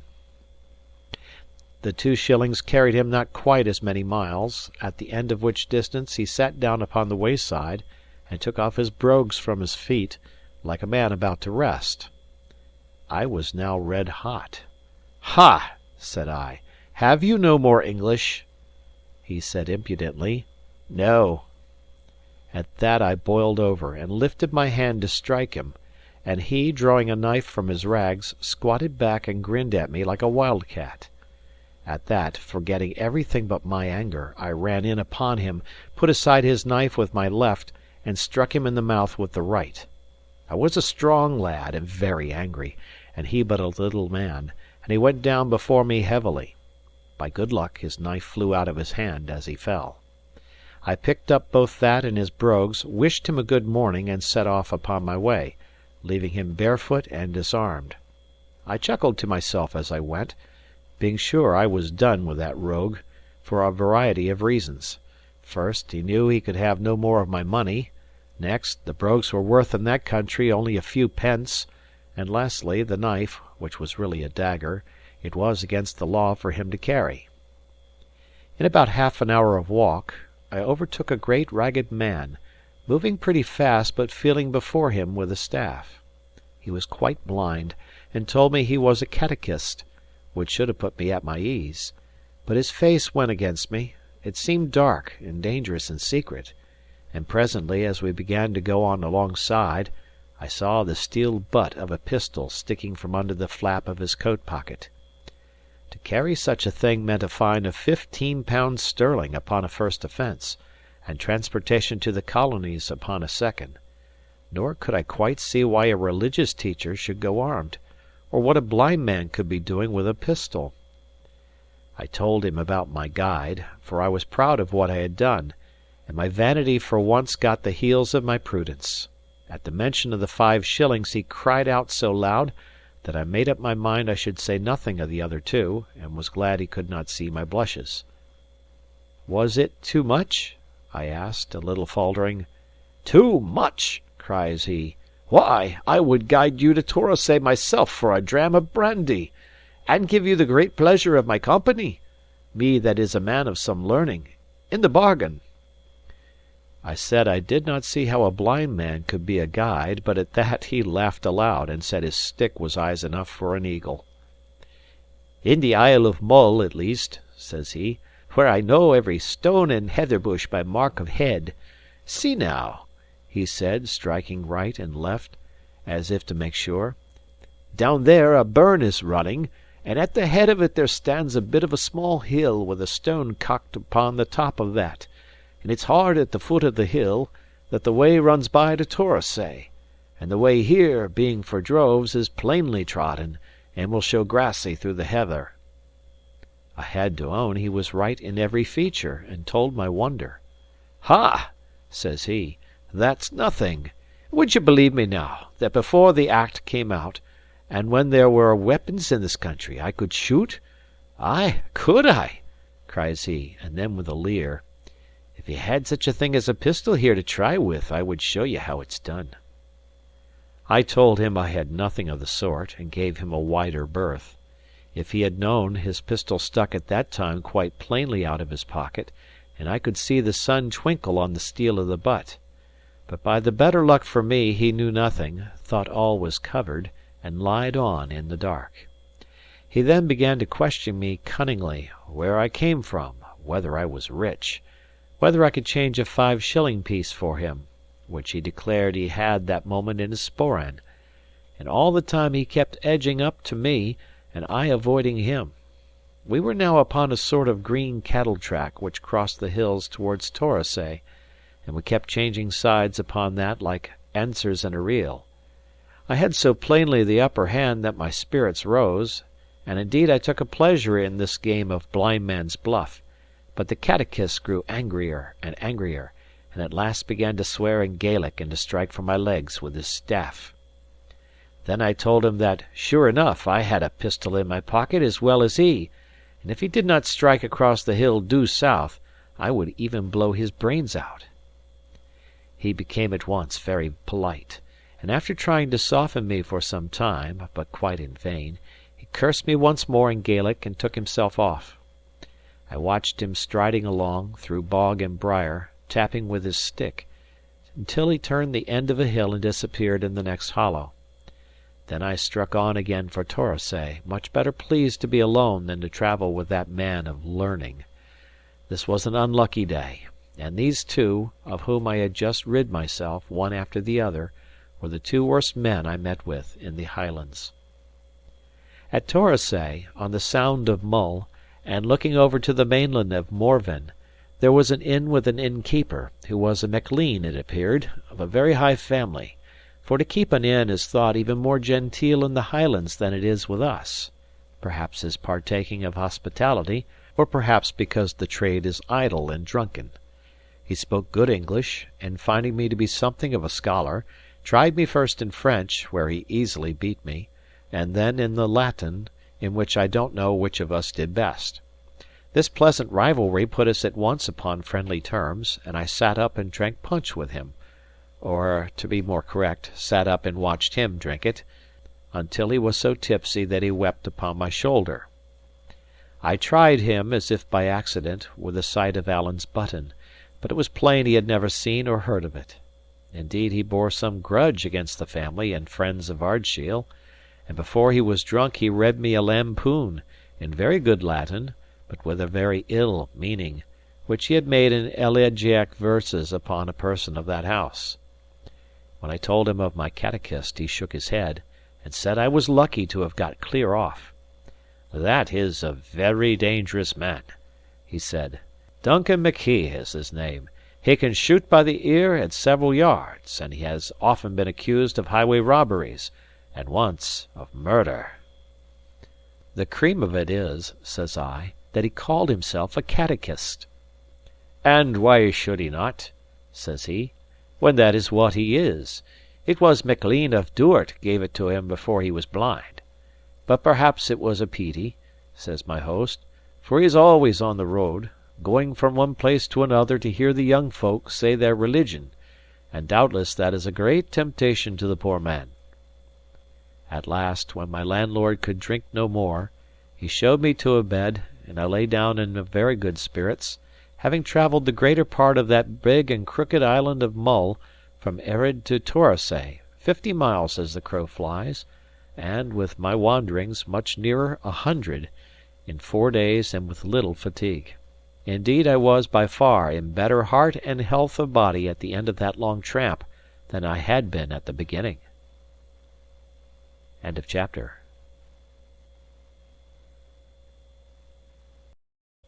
Kidnapped by Robert Louis Stevenson.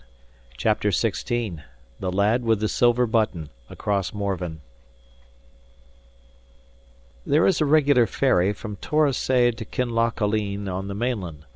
Both shores of the Sound are in the country of the strong clan of the Macleans, and the people that passed the ferry with me were almost all of that clan. The skipper of the boat, on the other hand, was called Neil Roy Macrob, and since Macrobb was one of the names of Alan's clansmen, and Alan himself had sent me to that ferry, I was eager to come to private speech of Neil Roy. In the crowded boat this was of course impossible, and the passage was a very slow affair. There was no wind, and as the boat was wretchedly equipped, we could pull but 2 oars on one side and 1 on the other.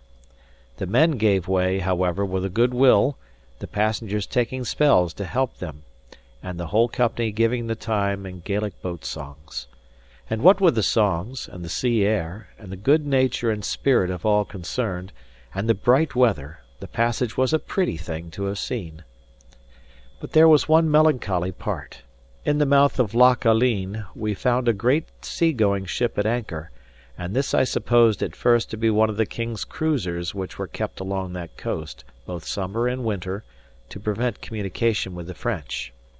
As we got a little nearer, it became plain she was a ship of merchandise, and what still more puzzled me, not only her decks but the sea beach also, were quite black with people, and skiffs were continually plying to and fro between them. Yet nearer, and there began to come to our ears a great sound of mourning, the people on board and those on the shore crying and lamenting one to another so as to pierce the heart. Then I understood this was an emigrant ship bound for the American colonies. We put the ferry boat alongside, and the exiles leaned over the bulwarks, weeping and reaching out their hands to my fellow passengers, among whom they counted some near friends. How long this might have gone on I do not know, for they seemed to have no sense of time, but at last the captain of the ship, who seemed near beside himself, and no great wonder, in the midst of this crying and confusion, came to the side and begged us to depart. Thereupon Neil sheered off, and the chief singer in our boat struck into a melancholy air, which was presently taken up both by the emigrants and their friends upon the beach, so that it sounded from all sides like a lament for the dying. I saw the tears run down the cheeks of the men and women in the boat, even as they bent at the oars, and the circumstances and the music of the song, which is one called Lochaber no More, were highly affecting even to myself. At Kinlochaline I got Neil Roy upon one side on the beach, and said I made sure he was one of Appin's men. "And what for no?" said he. "I am seeking somebody," said I, "and it comes in my mind that you will have news of him. Alan Breck Stewart is his name." And very foolishly, instead of showing him the button, I sought to pass a shilling in his hand. At this he drew back. "I am very much affronted," he said, "and this is not the way that one gentleman should behave to another at all. The man you ask for is in France, but if he were in my sporran," says he, "and your belly full of shillings, it would not hurt a hair upon his body." I saw I had gone the wrong way to work, and without wasting time upon apologies, showed him the button lying in the hollow of my palm. "Aweel, aweel," said Neil, "and I think ye might have begun with that end of the stick, whatever. But if ye are the lad with the silver button, all is well, and I have the word to see that ye come safe. But if ye will pardon me to speak plainly," says he, "there is a name that you should never take into your mouth, and that is the name of Alan Breck. And there is a thing that ye would never do, and that is to offer your dirty money to a Highland gentleman." It was not very easy to apologize, for I could scarce tell him, what was the truth, that I had never dreamed he would set up to be a gentleman until he told me so. Neil, on his part, had no wish to prolong his dealings with me, only to fulfil his orders and be done with it, and he made haste to give me my route. This was to lie the night in Kinlochaline in the public inn, to cross Morven the next day to Ardgour, and lie the night in the house of one John of the Claymore, who was warned that I might come. The third day, to be set across one loch at Corran, and another at Ballachulish, and then ask my way to the house of James of the Glens, at Aucharn in Duror of Appin. There was a good deal of ferrying, as you hear, the sea in all this part running deep into the mountains and winding about their roots. It makes the country strong to hold and difficult to travel, but full of prodigious wild and dreadful prospects. I had some other advice from Neil, to speak with no one by the way, to avoid Whigs, Campbells, and the Red soldiers, to leave the road and lie in a bush, if I saw any of the latter coming, for it was never chancey to meet in with them, and, in brief, to conduct myself like a robber or a Jacobite agent, as perhaps Neil thought me. The inn at Kinlochaline was the most beggarly vile place that ever pigs were styed in, full of smoke, vermin, and silent Highlanders. I was not only discontented with my lodging, but with myself for my mismanagement of Neil, and thought I could hardly be worse off. But very wrongly, as I was soon to see, for I had not been half an hour at the inn, standing in the door most of the time to ease my eyes from the peat smoke, when a thunderstorm came close by. The springs broke in a little hill on which the inn stood, and one end of the house became a running water. Places of public entertainment were bad enough all over Scotland in those days, yet it was a wonder to myself, when I had to go from the fireside to the bed in which I slept, wading over the shoes.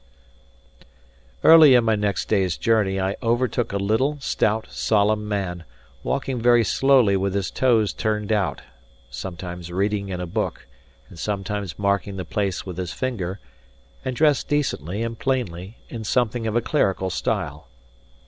This I found to be another catechist, but of a different order from the blind man of Mull, being indeed one of those sent out by the Edinburgh Society for propagating Christian knowledge, to evangelize the more savage places of the Highlands. His name was Henderland. He spoke with a broad south country tongue, which I was beginning to weary for the sound of, and besides common countryship, we soon found we had a more particular bond of interest. For my good friend, the minister of Essendean, had translated into the Gaelic in his by-time a number of hymns and pious books, which Henderland used in his work, and held in great esteem. Indeed, it was one of these he was carrying and reading when we met. We fell in company at once, our ways lying together as far as to Kingairloch. As we went, he stopped and spoke with all the wayfarers and workers that we met or passed, and though of course I could not tell what they discoursed about, yet I judged Mr. Henderland must be well liked in the countryside, for I observed many of them to bring out their mulls and share a pinch of snuff with him. I told him as far in my affairs as I judged wise. As far, that is, as they were none of Alan's, and gave Ballachulish as the place I was travelling to meet a friend, for I thought Aucharn or even Duror would be too particular, and might put him on the scent. On his part, he told me much of his work, and the people he worked among, the hiding priests and Jacobites, the disarming act, the dress, and many other curiosities of the time and place. He seemed moderate, blaming Parliament in several points, and especially because they had framed the act more severely against those who wore the dress than against those who carried weapons. This moderation put it in my mind to question him of the red fox and the Appin tenants, questions which, I thought, would seem natural enough in the mouth of one travelling to that country. He said it was a bad business. "It's wonderful," said he, "where the tenants find the money, for their life is mere starvation. You don't carry such a thing as snuff, do you, Mr. Balfour?" "No. Well, I'm better wanting it. But these tenants, as I was saying, are doubtless partly driven to it. James Stewart in Duror, that's him they call James of the Glens, is half-brother to Ardshiel, the captain of the clan, and he is a man much looked up to, and drives very hard. And then there's one they call Alan Breck." "Ah!" I cried. "What of him?" "What of the wind that bloweth where it listeth?" said Henderland. "He's here and away, here to day and gone to morrow, a fair heather-cat. He might be glowering at the two of us out of yon whin-bush, and I wouldnae wonder. Ye'll no carry such a thing as snuff, will ye?" I told him no, and that he had asked the same thing more than once. "It's highly possible," said he, sighing, "but it seems strange you shouldnae carry it. However, I was saying, this Alan Breck is a bold, desperate customer, and well kent to be James's right hand. His life is forfeit already; he would boggle at naething, and maybe, If a tenant body were to hang back, he would get a dirk in his wame." "You make a poor story of it all, Mr. Henderland," said I. "If it is all fear upon both sides, I care to hear no more of it." "Na," said Mr. Henderland, "but there's love, too, and self denial that should put the like of you and me to shame. There's something fine about it. No, perhaps Christian, but humanly fine. Even Alan Breck, by all that I hear, is a chield to be respected. There's many a lying sneck-draw sits close in kirk in our own part of the country, and stands well in the world's eye, and maybe is a far worse man, Mr. Balfour, than yon misguided shedder of man's blood. Ay, ay, we might take a lesson by them. You'll perhaps think I've been too long in the Highlands," he added, smiling to me. I told him not at all, that I had seen much to admire among the Highlanders, and if he came to that, Mr. Campbell himself was a Highlander. "Ay," said he, "that's true. It's a fine blood." "And what is the King's agent about?" I asked. "Colin Campbell," says Henderland, "putting his head in a bee's byke." "He is to turn the tenants out by force, I hear?" said I. "Yes," says he, "but the business is gone, back and forth, as folk say.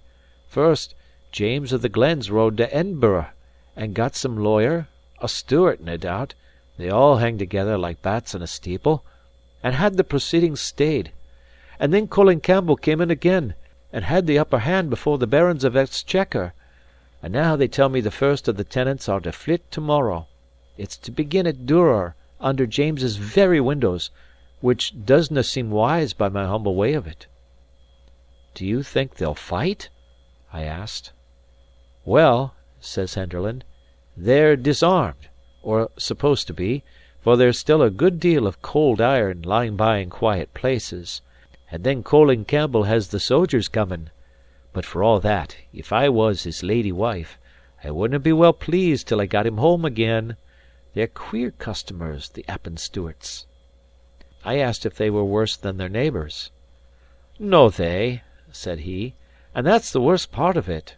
For if Colin Roy can get his business done in Appin, he has it all to begin again in the next country, which they call Mamore, and which is one of the countries of the Camerons. He's king's factor upon both, and from both he has to drive out the tenants. And indeed, Mr. Balfour, to be open with you, it's my belief that if he escapes the one lot, he'll get his death by the other." So we continued talking and walking the great part of the day, until at last Mr. Henderland, after expressing his delight in my company, and satisfaction at meeting with a friend of Mr. Campbell's, "whom," says he, "I would make the bold to call that sweet singer of our covenanted Zion," proposed that I should make a short stage and lie the night in his house, a little beyond Kingairloch. To say truth, I was overjoyed, for I had no great desire for John of the Claymore, and since my double misadventure, first with the guide and next with the gentleman skipper, I stood in some fear of any Highland stranger. Accordingly we shook hands upon the bargain, and came in the afternoon to a small house, standing alone by the shore of the Linnhe Loch. The sun was already gone from the desert mountains of Ardgour upon the hither side, but shone on those of Appin on the farther. The loch lay as still as a lake, only the gulls were crying round the sides of it, and the whole place seemed solemn and uncouth. We had no sooner come to the door of Mr. Henderland's dwelling than, to my great surprise, for I was now used to the politeness of Highlanders, he burst rudely past me, dashed into the room, caught up a jar and a small horn spoon, and began ladling snuff into his nose in most excessive quantities. Then he had a hearty fit of sneezing, and looked round upon me with a rather silly smile. "It's a vow I took," says he. "I took a vow upon me that I wouldna carry it. Doubtless it's a great privation, but when I think upon the martyrs, not only to the Scottish Covenant, but to other points of Christianity, I think shame to mind it." As soon as we had eaten, and porridge and whey were the best of the good man's diet, he took a grave face, and said he had a duty to perform by Mr. Campbell, and that was to inquire into my state of mind towards God. I was inclined to smile at him since the business of the snuff, but he had not spoken long before he brought the tears into my eyes. There are two things that men should never weary of, goodness and humility. We get none too much of them in this rough world among cold, proud people, but Mr. Henderland had their very speech upon his tongue. And though I was a good deal puffed up with my adventures and with having come off, as the saying is, with flying colours, yet he soon had me on my knees beside a simple, poor old man, and both proud and glad to be there. Before we went to bed he offered me sixpence to help me on my way, out of a scanty store he kept in the turf wall of his house, at which excess of goodness I knew not what to do. But at last he was so earnest with me that I thought it the more mannerly part to let him have his way, and so left him poorer than myself. End of chapter.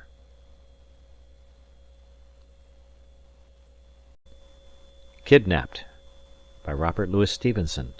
Chapter 17. The Death of the Red Fox. The next day Mr. Henderland found for me a man who had a boat of his own, and was to cross the Linney Loch that afternoon into Appin, fishing. Him he prevailed on to take me, for he was one of his flock, and in this way I saved a long day's travel, and the price of the 2 public ferries I must otherwise have passed. It was near noon before we set out, a dark day with clouds, and the sun shining upon little patches.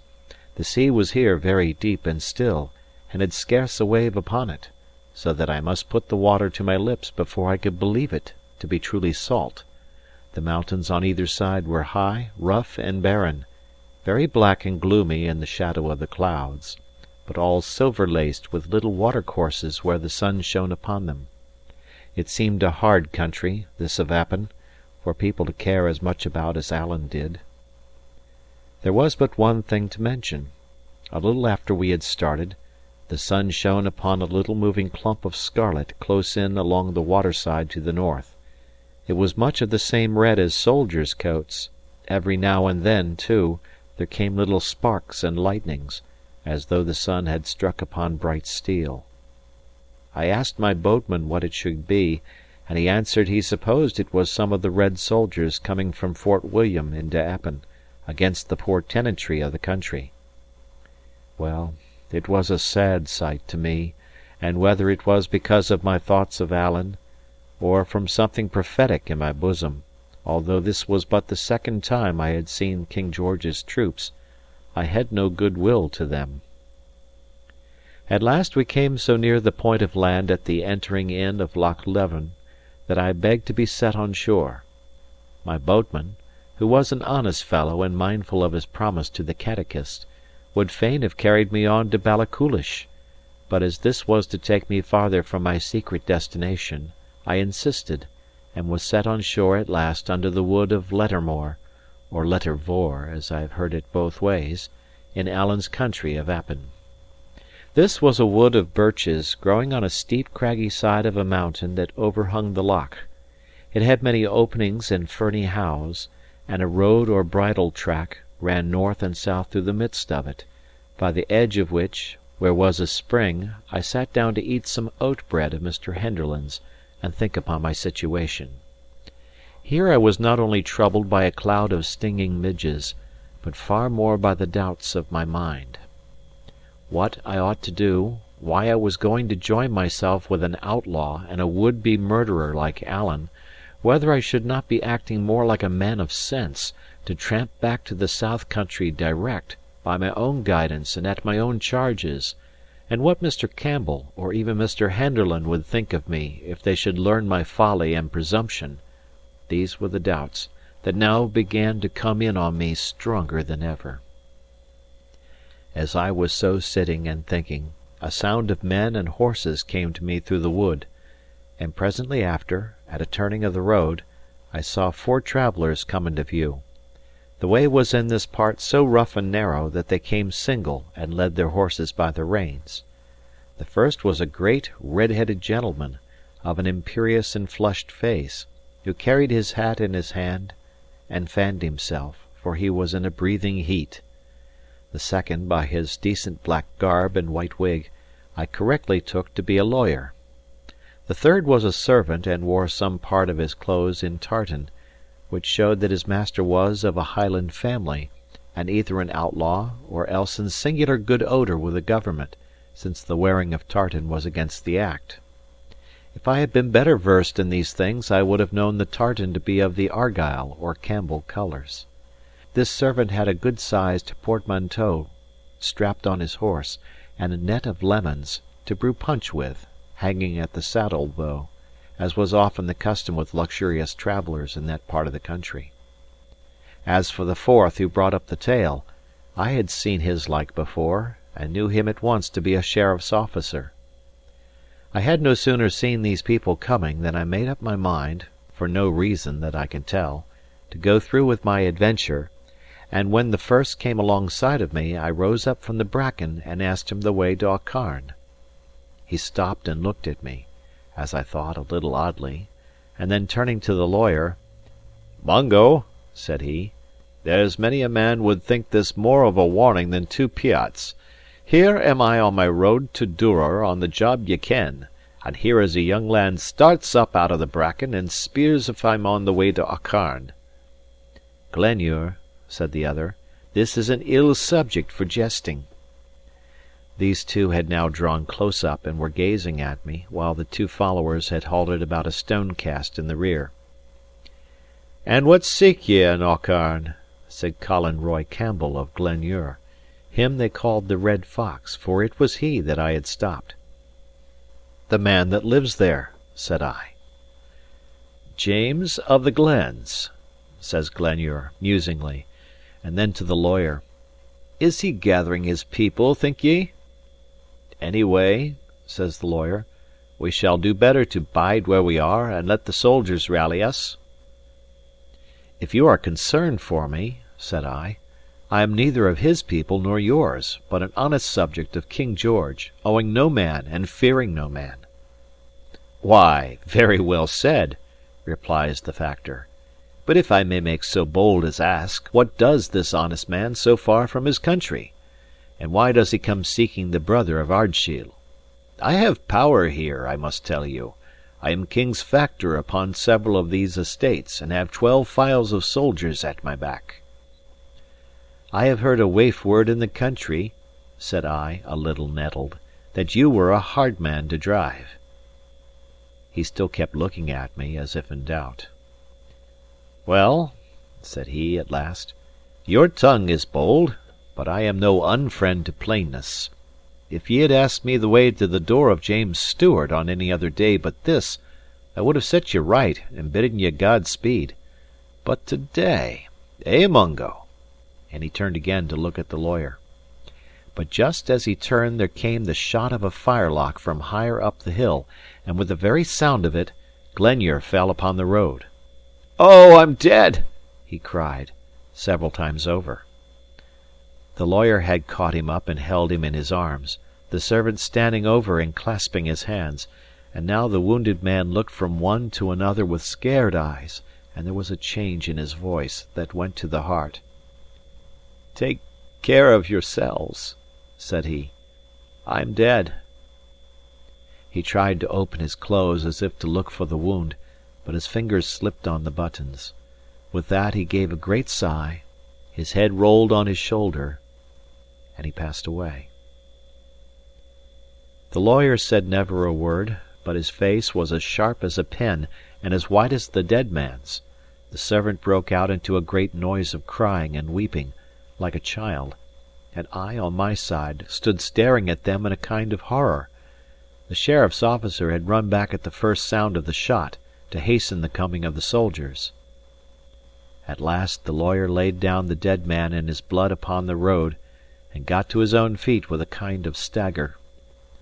I believe it was his movement that brought me to my senses, for he had no sooner done so than I began to scramble up the hill, crying out, "The murderer! The murderer!" So little a time had elapsed that when I got to the top of the first steepness, and could see some part of the open mountain, the murderer was still moving away at no great distance. He was a big man in a black coat, with metal buttons, and carried a long fowling piece. "Here!" I cried. I see him!" At that the murderer gave a little quick look over his shoulder, and began to run. The next moment he was lost in a fringe of birches. Then he came out again on the upper side, where I could see him climbing like a jackanapes, for that part was again very steep, and then he dipped behind a shoulder, and I saw him no more. All this time I had been running on my side, and had got a good way up, when a voice cried upon me to stand. I was at the edge of the upper wood, and so now, when I halted and looked back, I saw all the open part of the hill below me. The lawyer and the sheriff's officer were standing just above the road, crying and waving on me to come back, and on their left the redcoats, musket in hand, were beginning to struggle singly out of the lower wood. "Why should I come back?" I cried. "Come you on!" "£10 if ye take that lad," cried the lawyer. "He's an accomplice. He was posted here to hold us in talk." At that word, which I could hear quite plainly, though it was to the soldiers and not to me that he was crying it, my heart came in my mouth with quite a new kind of terror. Indeed, it is one thing to stand the danger of your life, and quite another to run the peril of both life and character.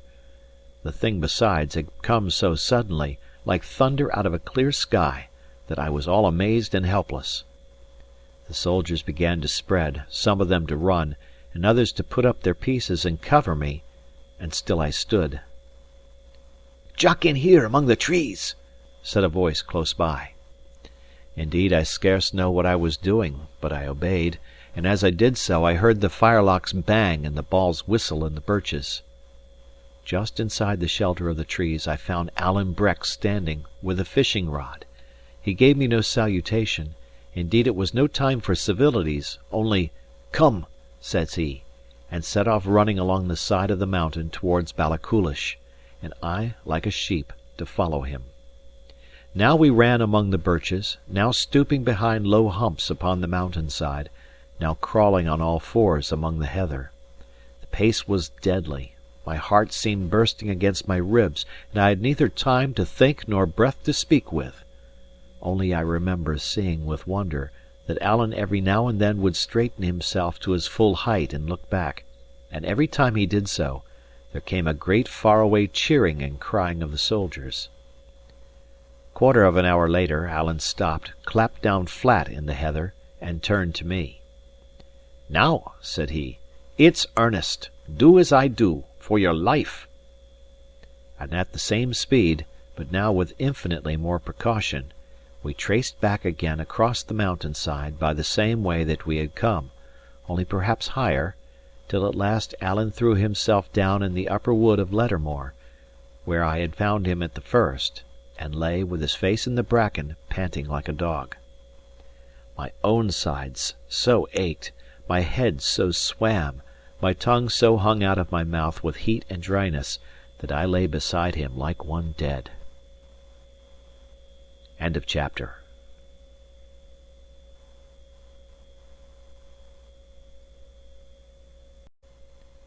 Kidnapped by Robert Louis Stevenson. Chapter 18. I talk with Alan in the wood of Lettermore. Alan was the first to come round. He rose, went to the border of the wood, peered out a little, and then returned and sat down. "Well," said he, "yon was a hot burst, David." I said nothing, nor so much as lifted my face. I had seen murder done, and a great ruddy jovial gentleman struck out of life in a moment. The pity of that sight was still sore within me, and yet that was but a part of my concern. Here was murder done upon the man Alan hated. Here was Alan skulking in the trees and running from the troops, and whether his was the hand that fired or only the head that ordered, signified but little. By my way of it, my only friend in that wild country was blood guilty in the first degree. I held him in horror. I could not look upon his face. I would have rather lain alone in the rain on my cold isle than in that warm wood beside a murderer. "Are ye still wearied?" he asked again. "No," said I, still with my face in the bracken. "No, I'm not wearied now, and I can speak. You and me must twine," I said. I liked you very well, Alan, but your ways are not mine, and they're not God's, and the short and the long of it is just that we must twine." "I will hardly twine from ye, David, without some kind of reason for the same," said Alan, mighty gravely. "If ye ken anything against my reputation, it's the least thing that ye should do, for old acquaintance' sake, to let me hear the name of it; and if ye have only taken a distaste to my society, it will be proper for me to judge if I'm insulted." "Alan," said I, "what is the sense of this? Ye ken very well yon Campbell man lies in his blood upon the road." He was silent for a little. Then says he, "Did ye ever hear tell of the story of the man and the good people?" By which he meant the fairies. "No," said I, "nor do I want to hear it." "With your permission, Mr. Balfour, I will tell it you whatever," says Alan. "The man, ye should ken, was cast upon a rock in the sea, where it appears the good people were in use to come and rest as they went through to Ireland. The name of this rock is called the Skerryvore, and it's not far from where we suffered shipwreck. Well, it seems the man cried so sore, if he could just see his little bairn before he died. Then at last the king of the good people took pity upon him, and sent one flying that brought back the bairn in a poke, and laid it down beside the man where he lay sleeping. So when the man woke, there was a poke beside him and something into the inside of it that moved.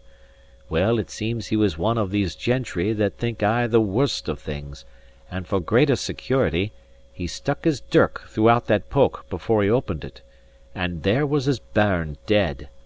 I am thinking to myself, Mr. Balfour, that you and the man are very much alike." "Do you mean you had no hand in it?" cried I, sitting up.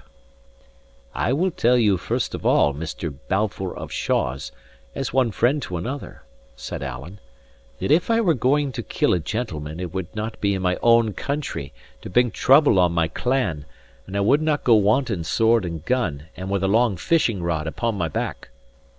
"Well," said I, "that's true." "And now," continued Alan, taking out his dirk and laying his hand upon it in a certain manner, "I swear upon the holy iron I had neither art nor part, act nor thought in it." "I thank God for that!" cried I, and offered him my hand. He did not appear to see it. "And here is a great deal of work about a Campbell," said he. "They are not so scarce, that I ken."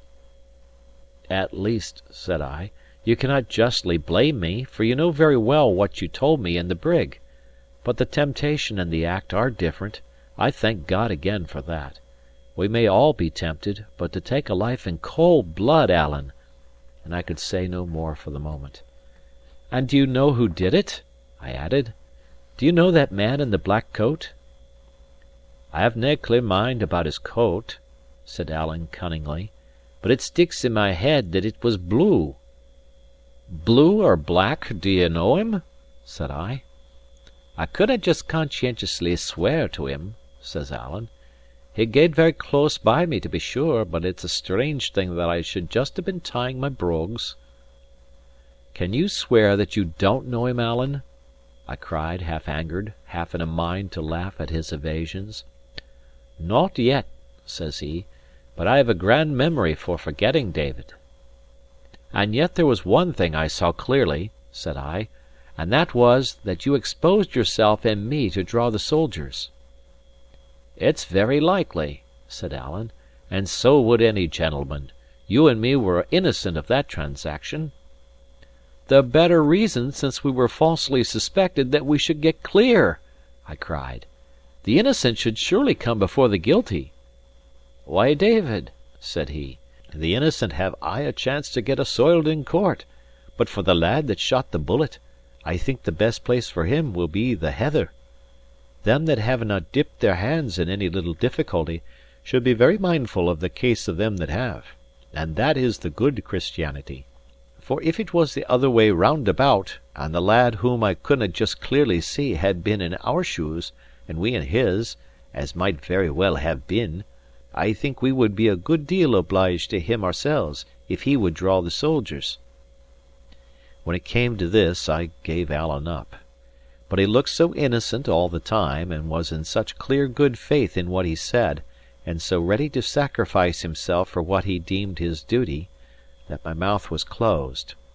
Mr. Henderland's words came back to me, that we ourselves might take a lesson by these wild Highlanders. Well, here I had taken mine.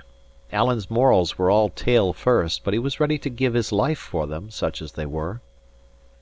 "Alan," said I, "I'll not say it's the good Christianity as I understand it, but it's good enough, and here I offer you my hand for the second time." Whereupon he gave me both of his, saying surely I had cast a spell upon him, for he could forgive me anything. Then he grew very grave, and said we had not much time to throw away, but must both flee that country, he because he was a deserter, and the whole of Appin would now be searched like a chamber, and every one obliged to give a good account of himself, and I, because I was certainly involved in the murder. "Oh," says I, willing to give him a little lesson, "I have no fear of the justice of my country." "As if this was your country," said he, "or as if you would be tried here, in a country of Stewarts." "It's all Scotland," said I. "Man, I whiles wonder at ye," said Alan. "This is a Campbell that's been killed. Well, it'll be tried in Inverara, the Campbell's head place, with 15 Campbells in the jury box, and the biggest Campbell of all, and that's the Duke, sitting cocking on the bench. Justice, David! The same justice by all the world as Glenure found a while ago at the roadside." This frightened me a little, I confess, and would have frightened me more if I had known how nearly exact were Alan's predictions. Indeed, it was but in one point that he exaggerated, there being but 11 Campbells on the jury, though as the other 4 were equally in the Duke's dependence, it mattered less than might appear. Still, I cried out that he was unjust to the Duke of Argyle, who, for all he was a Whig, was yet a wise and honest nobleman. "Hoot!" said Alan, "the man's a Whig, no doubt, but I would never deny he was a good chieftain to his clan. And what would the clan think if there was a Campbell shot, and nobody hanged, and their own chief the Justice General? But I have often observed," said Alan, "that you low country bodies have no clear idea of what's right and wrong." At this I did at last laugh out aloud, when to my surprise Alan joined in, and laughed as merrily as myself. "Na, na," said he, "we in the Highlands, David, and when I tell ye to run, take my word, and run. No doubt it's a hard thing to skulk and starve in the heather, but it's harder yet to lie shackled in a redcoat prison." I asked him whither we should flee, and as he told me to the Lowlands, I was a little better inclined to go with him, for indeed I was growing impatient to get back and have the upper hand of my uncle. Besides, Alan made so sure there would be no question of justice in the matter, that I began to be afraid he might be right. Of all deaths, I would truly like least to die by the gallows, and the picture of that uncanny instrument came into my head with extraordinary clearness, as I had once seen it engraved at the top of a pedlar's ballad, and took away my appetite for courts of justice. "I'll chance it, Alan," said I. "I'll go with you." "But mind ye," said Alan, "it's no small thing. Ye maun lie bare and hard, and brook many an empty belly. Your bed shall be the moorcocks, and your life shall be like the haunted deer's, and ye shall sleep with your hand upon your weapons. Ay, man, ye shall taggle many a weary foot, or we get clear. I tell ye this at the start, for it's a life that I ken well. But if ye ask what other chance ye have, I answer, none. Either take to the heather with me, or else hang." "And that's a choice very easily made," said I, and we shook hands upon it. "And now let's take another keek at the redcoats," says Alan, and he led me to the northeastern fringe of the wood. Looking out between the trees, we could see a great side of mountain, running down exceeding steep into the waters of the loch. It was a rough part, all hanging stone, and heather, and big scrogs of birch wood, and away at the far end towards Ballachulish, little wee red soldiers were dipping up and down over hill and howe, and growing smaller every minute. There was no cheering now, for I think they had other uses for what breath was left them; but they still stuck to the trail, and doubtless thought that we were close in front of them. Alan watched them, smiling to himself. "Ay," said he, "they'll be gey weary before they've got to the end of that employ. And so you and me, David, can sit down and eat a bite, and breathe a bit longer, and take a dram from my bottle. Then we'll strike for Aucharn, the house of my kinsman, James of the Glens, where I must get my clothes and my arms, and money to carry us along; and then, David, we'll cry 'Forth, fortune!' and take a cast among the heather." So we sat again and ate and drank, in a place whence we could see the sun going down into a field of great, wild, and houseless mountains, such as I was now condemned to wander in with my companion. Partly as we so sat, and partly afterwards, on the way to Aucharn, each of us narrated his adventures; and I shall here set down so much of Alan's as seems either curious or needful. It appears he ran to the bulwarks as soon as the wave was past, saw me, and lost me, and saw me again, as I tumbled in the roost, and at last had one glimpse of me clinging on the yard. It was this that put him in some hope I would maybe get to land after all, and made him leave those clues and messages which had brought me, for my sins, to that unlucky country of Appin. In the meanwhile, those still on the brig had got the skiff launched, and one or two were on board of her already, when there came a second wave greater than the first, and heaved the brig out of her place, and would certainly have sent her to the bottom, had she not struck and caught on some projection of the reef. When she had struck first, it had been bows on, so that the stern had hitherto been lowest; but now her stern was thrown in the air, and the bows plunged under the sea, and with that, the water began to pour into the forescuttle like the pouring of a mill dam. It took the colour out of Alan's face even to tell what followed. For there were still two men lying impotent in their bunks, and these, seeing the water pour in and thinking the ship had foundered, began to cry out aloud, and that with such harrowing cries that all who were on deck tumbled one after another into the skiff and fell to their oars. They were not 200 yards away when there came a third great sea, and at that the brig lifted clean over the reef, her canvas filled for a moment, and she seemed to sail in chase of them, but settling all the while, and presently she drew down and down, as if a hand were drawing her, and the sea closed over the Covenant of Dysart. Never a word they spoke as they pulled ashore, being stunned with the horror of that screaming; but they had scarce set foot upon the beach when Hoseason woke up, as if out of a muse, and bade them lay hands upon Alan. They hung back indeed, having little taste for the employment; but Hoseason was like a fiend, crying that Alan was alone, that he had a great sum about him, that he had been the means of losing the brig and drowning all their comrades, and that here was both revenge and wealth upon a single cast.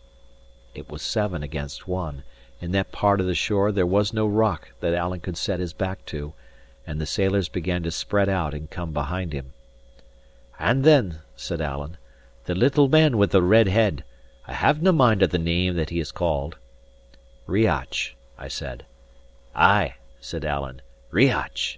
Well, it was him that took up the clubs for me, asked the men if they were afeard of a judgment, and says he, 'Dod, I'll put my back to the Highlandmans myself.' There's none such an entirely bad little man, yon little man with the red head," said Alan. "He has some spunks of decency." "Well," said I, "he was kind to me in his way."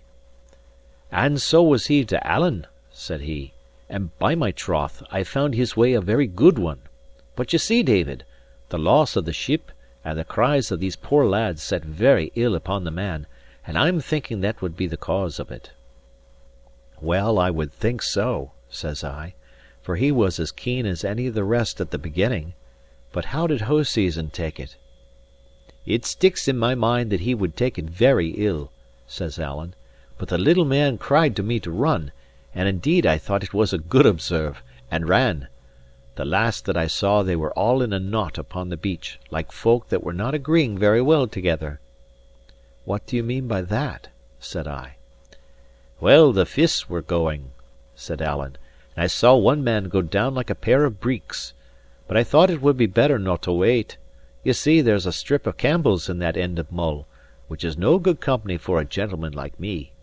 If it hadnae been for that, I would have waited and looked for ye myself, let alone giving a hand to the little man."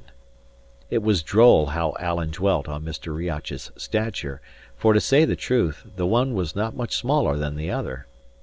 "So," says he, continuing, "I set my best foot forward, and whenever I met in with any one, I cried out there was a wreck ashore. Man, they didnae stop to fash with me. Ye should have seen them linking for the beach. And when they got there, they found they had the pleasure of a run, which is aye good for a Campbell. I'm thinking it was a judgment on the clan that the brig went down in the lump and didnae break. But it was a very unlucky thing for you, that same, for if any wreck had come ashore, they would have hunted high and low, and would soon have found ye." End of chapter.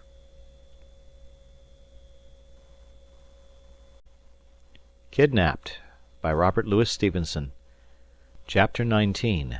The House of Fear. Night fell as we were walking, and the clouds, which had broken up in the afternoon, settled in and thickened, so that it fell, for the season of the year, extremely dark. The way we went was over rough mountain sides, and though Alan pushed on with an assured manner, I could by no means see how he directed himself. At last, about 10:30 of the clock, we came to the top of a brae, and saw lights below us. It seemed a house door stood open and let out a beam of fire and candlelight, and all round the house and steading 5 or 6 persons were moving hurriedly about, each carrying a lighted brand. "James must have tint his wits," said Alan. "If this was the soldiers instead of you and me, he would be in a bonny mess. But I dare say he'll have a sentry on the road, and he would ken well enough no soldiers would find the way that we came." Hereupon he whistled 3 times in a particular manner. It was strange to see how, at the first sound of it, all the moving torches came to a stand, as if the bearers were affrighted, and how, at the third, the bustle began again as before. Having thus set folks' minds at rest, we came down the brae, and were met at the yard gate, for this place was like a well-doing farm, by a tall, handsome man of more than 50, who cried out to Alan in the Gaelic. "James Stewart," said Alan, "I will ask you to speak in Scotch, for here is a young gentleman with me that has none of the other. This is him," he added, putting his arm through mine, "a young gentleman of the Lowlands, and a laird in his country, too, but I'm thinking it will be the better for his health if we give his name the go-by." James of the Glens turned to me for a moment, and greeted me courteously enough. The next he had turned to Alan. "This has been a dreadful accident," he cried. "It will bring trouble on the country," and he wrung his hands. "Hoots!" said Alan. "Ye must take the sorrow with the sweet, man. Colin Roy is dead, and be thankful for that." "Ay," said James, "and by my troth I wish he was alive again. It's all very fine to blow and boast beforehand, but now it's done, Alan, and who's to bear the weight of it? The accident fell out in Appin. Mind you that, Alan. It's Appin that must pay, and I am a man that has a family." While this was going on, I looked about me at the servants. Some were on ladders, digging in the thatch of the house or the farm buildings, from which they brought out guns, swords, and different weapons of war.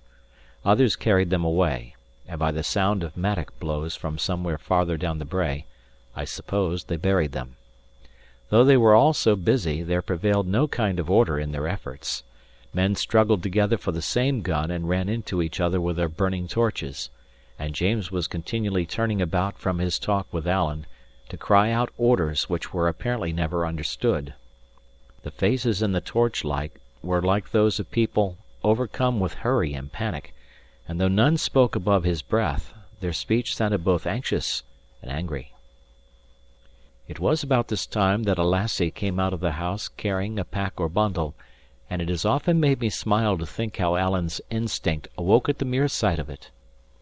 "What's that the lassie has?" he asked.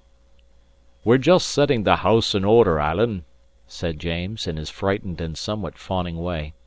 "They'll search Appin with candles, and we must have all things straight. We're digging the bit guns and swords into the moss, ye see, and these, I am thinking, will be your own French clothes. We'll be to bury them, I believe." "Bury my French clothes!" cried Alan. "Troth, no!" And he laid hold upon the packet, and retired into the barn to shift himself, recommending me in the meanwhile to his kinsman. James carried me accordingly into the kitchen, and sat down with me at table, smiling and talking at first in a very hospitable manner. But presently the gloom returned upon him; he sat frowning and biting his fingers, only remembered me from time to time, and then gave me but a word or two and a poor smile, and back into his private terrors. His wife sat by the fire and wept, with her face in her hands; her eldest son was crouched upon the floor, running over a great mass of papers and now and again setting one alight and burning it to the bitter end.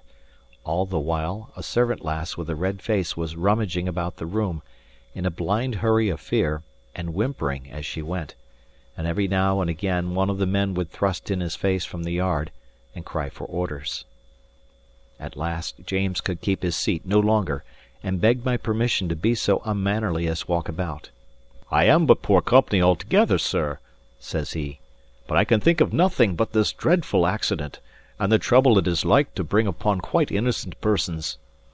A little after he observed his son burning a paper which he thought should have been kept, and at that his excitement burst out so that it was painful to witness. He struck the lad repeatedly. "Are you gone gyte?" he cried. "Do you wish to hang your father?" And forgetful of my presence, carried on at him a long time together in the Gaelic, the young man answering nothing; only the wife, at the name of hanging, throwing her apron over her face and sobbing out louder than before. This was all wretched for a stranger like myself to hear and see, and I was right glad when Alan returned, looking like himself in his fine French clothes, though, to be sure, they were now grown almost too battered and withered to deserve the name of fine.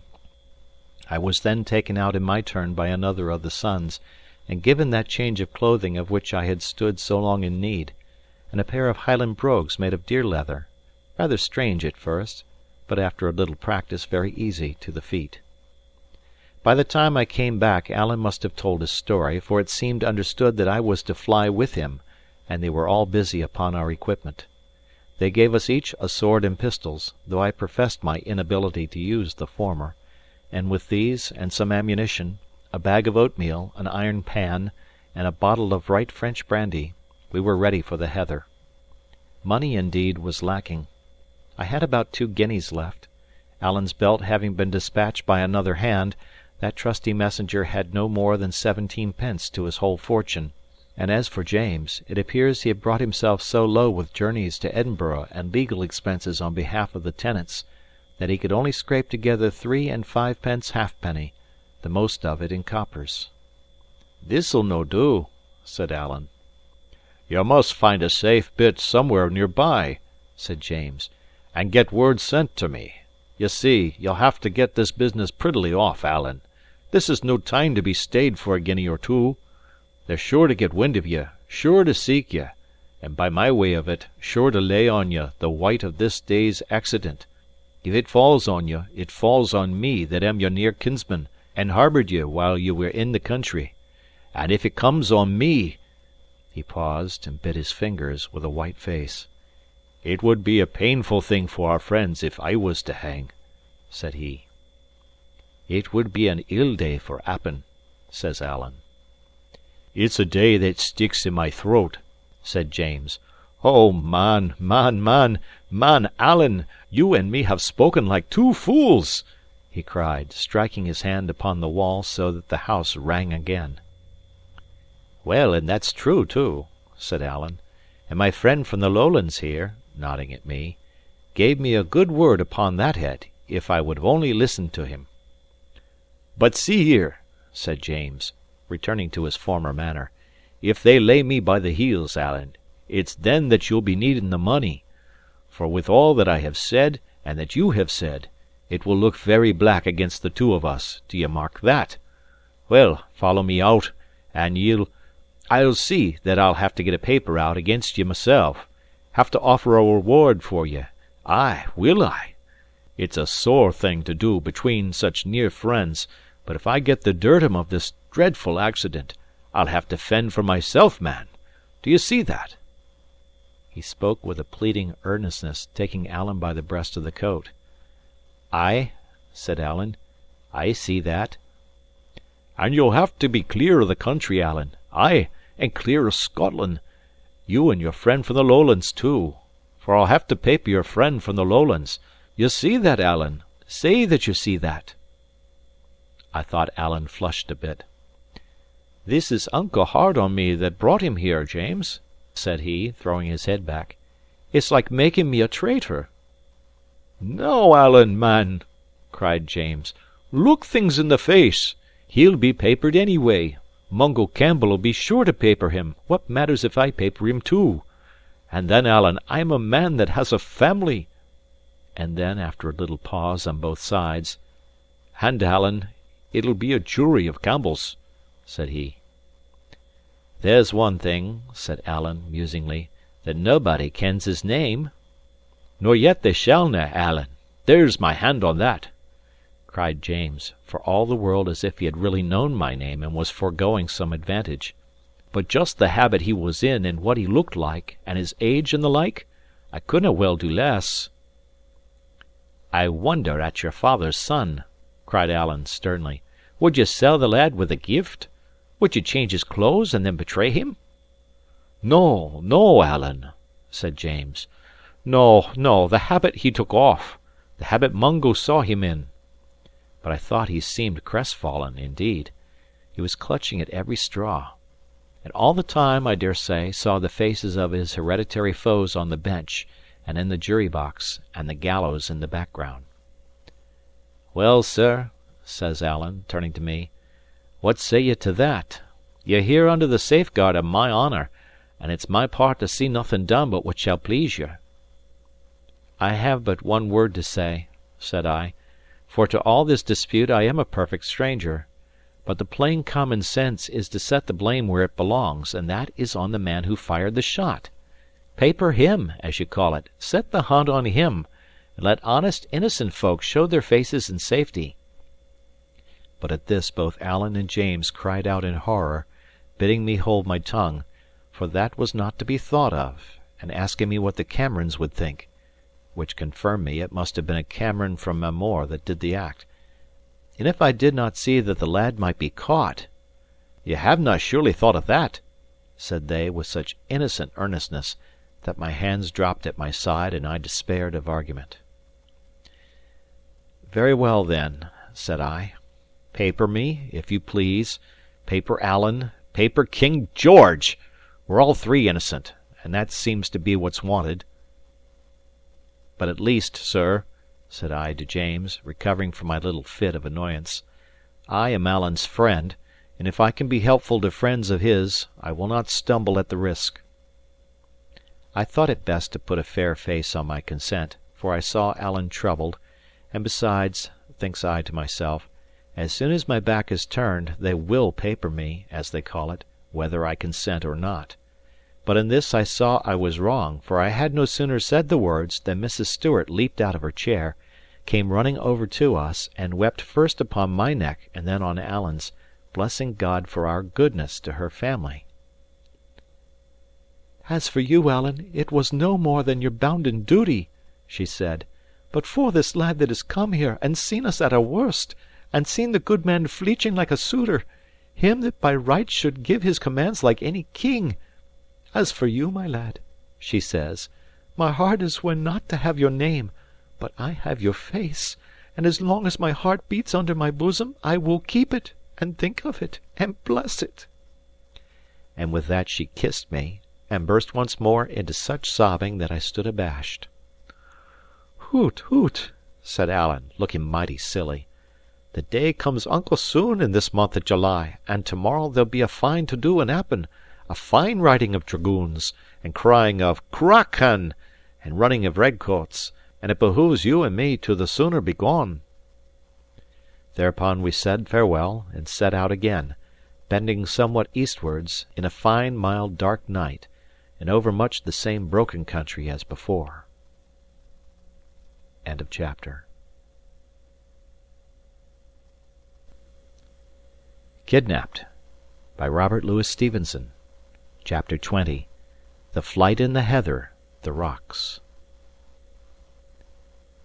Sometimes we walked, sometimes ran, and as it drew on to morning, walked ever the less and ran the more. Though upon its face that country appeared to be a desert, yet there were huts and houses of the people, of which we must have passed more than 20, hidden in quiet places of the hills.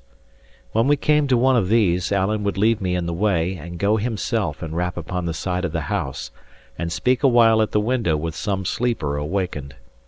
This was to pass the news, which in that country was so much of a duty that Alan must pause to attend to it even while fleeing for his life, and so well attended to by others, that in more than half of the houses where we called they had already heard of the murder. In the others, as well as I could make out, standing back at a distance and hearing a strange tongue, the news was received with more of consternation than surprise. For all our hurry, day began to come in while we were still far from any shelter. It found us in a prodigious valley, strewn with rocks and where ran a foaming river. Wild mountains stood around it. There grew there neither grass nor trees, and I have sometimes thought since then that it may have been the valley called Glencoe, where the massacre was in the time of King William. But for the details of our itinerary I am all to seek, our way lying now by short cuts, now by great detours, our pace being so hurried, our time of journeying usually by night, and the names of such places as I asked and heard being in the Gaelic tongue and the more easily forgotten. The first peep of morning then showed us this horrible place, and I could see Alan knit his brow. "This is no fit place for you and me," he said. "This is the place they're bound to watch." And with that he ran harder than ever down to the water side, in a part where the river was split in two among 3 rocks. It went through with a horrid thundering that made my belly quake, and there hung over the linn a little mist of spray. Alan looked neither to the right nor to the left, but jumped clean upon the middle rock, and fell there on his hands and knees to check himself, for that rock was small, and he might have pitched over on the far side. I had scarce time to measure the distance, or to understand the peril before I had followed him, and he had caught and stopped me. So there we stood, side by side upon a small rock slippery with spray, a far broader leap in front of us, and the river dinning upon all sides. When I saw where I was, there came on me a deadly sickness of fear, and I put my hand over my eyes. Alan took me and shook me. I saw he was speaking, but the roaring of the falls and the trouble of my mind prevented me from hearing. Only I saw his face was red with anger, and that he stamped upon the rock. The same look showed me the water raging by, and the mist hanging in the air, and with that I covered my eyes again and shuddered. The next minute Alan had set the brandy bottle to my lips, and forced me to drink about a gill, which sent the blood into my head again. Then, putting his hands to his mouth, and his mouth to my ear, he shouted, "Hang or drown!" and turning his back upon me, leaped over the farther branch of the stream, and landed safe. I was now alone upon the rock, which gave me the more room. The brandy was singing in my ears. I had this good example fresh before me, and just wit enough to see that if I did not leap at once I should never leap at all. I bent low on my knees, and flung myself forth, with that kind of anger of despair that has sometimes stood me instead of courage. Sure enough, it was but my hands that reached the full length. These slipped, caught again, slipped again, and I was sliddering back into the linn, when Alan seized me, first by the hair, then by the collar, and with a great strain dragged me into safety. Never a word he said, but set off running again for his life, and I must stagger to my feet and run after him. I had been weary before, but now I was sick and bruised, and partly drunken with the brandy. I kept stumbling as I ran.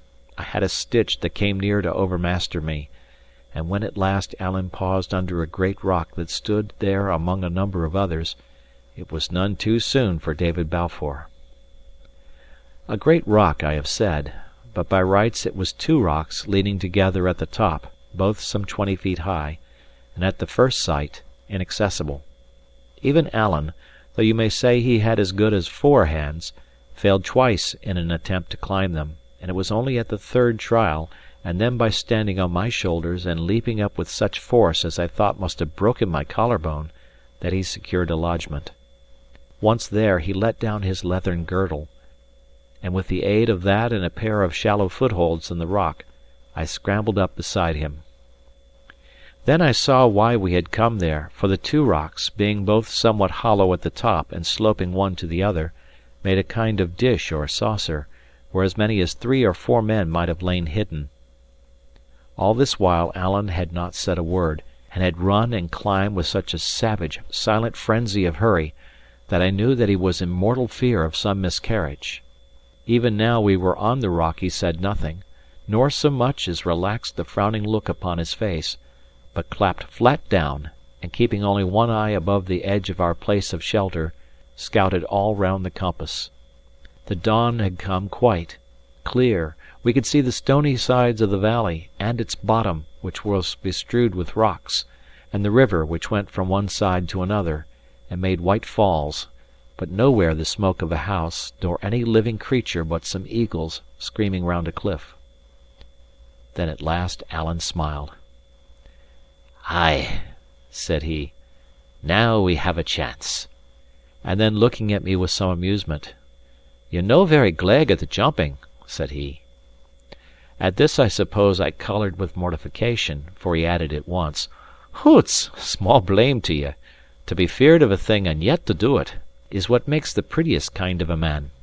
And then there was water there, and water's a thing that dauntons even me. No, no," said Alan, "it's no you that's to blame, it's me." I asked him why. "Why," said he, "I have proved myself a gomeril this night. For first of all I take a wrong road, and that in my own country of Appin, so that the day has caught us where we should never have been, and thanks to that, we lie here in some danger and mair discomfort. And next, which is the worst of the two, for a man that has been so much among the heather as myself, I have come wanting a water bottle, and here we lie for a long summer's day with naething but neat spirit. Ye may think that a small matter, but before it comes night, David, ye'll give me news of it." I was anxious to redeem my character, and offered, if he would pour out the brandy, to run down and fill the bottle at the river. "It would not waste the good spirit either," says he. "It's been a good friend to you this night, or in my poor opinion you would still be cocking on yon stone. And what's more," says he, "ye may have observed, you that's a man of so much penetration, that Alan Breck Stewart was perhaps walking quicker than his ordinaire." "You?" I cried. "You were running fit to burst." "Was I so?" says he. "Well, then, you may depend upon it, there was no time to be lost. And now here is enough said. Gang you to your sleep, lad, and I'll watch." Accordingly I lay down to sleep. A little peaty earth had drifted in between the top of the two rocks, and some bracken grew there, to be a bed to me. The last thing I heard was still the crying of the eagles. I dare say it would be 9 in the morning when I was roughly awakened and found Alan's hand pressed upon my mouth. "Whisht!" he whispered. "Ye were snoring." "Well," said I, surprised at his anxious and dark face, "and why not?" He peered over the edge of the rock and signed me to do the like. It was now high day, cloudless and very hot. The valley was as clear as in a picture. About half a mile up the water was a camp of redcoats. A big fire blazed in their midst, at which some were cooking, and near by, on the top of a rock about as high as ours, there stood a sentry, with the sun sparkling on his arms. All the way down along the riverside were posted other sentries, here near together, there widelier scattered, some planted like the first, on places of command, some on the ground level and marching and counter-marching, so as to meet half-way. Higher up the glen, where the ground was more open, the chain of posts was continued by horse soldiers, whom we could see in the distance riding to and fro. Lower down, the infantry continued, but as the stream was suddenly swelled by the confluence of a considerable burn, they were more widely set, and only watched the fords and stepping stones. I took but one look at them, and ducked again into my place. It was strange indeed to see this valley, which had lain so solitary in the hour of dawn, bristling with arms and dotted with the redcoats and breeches. "Ye see," said Alan, "this was what I was afraid of, Davie, that they would watch the burn side. They began to come in about 2 hours ago, and, man, you're a grand hand at the sleeping. We're in a narrow place. If they get up the sides of the hill, they could easy spy us with a glass. But if they'll only keep in the foot of the valley, we'll do yet. The posts are thinner down the water, and come night we'll try our hand at getting by them."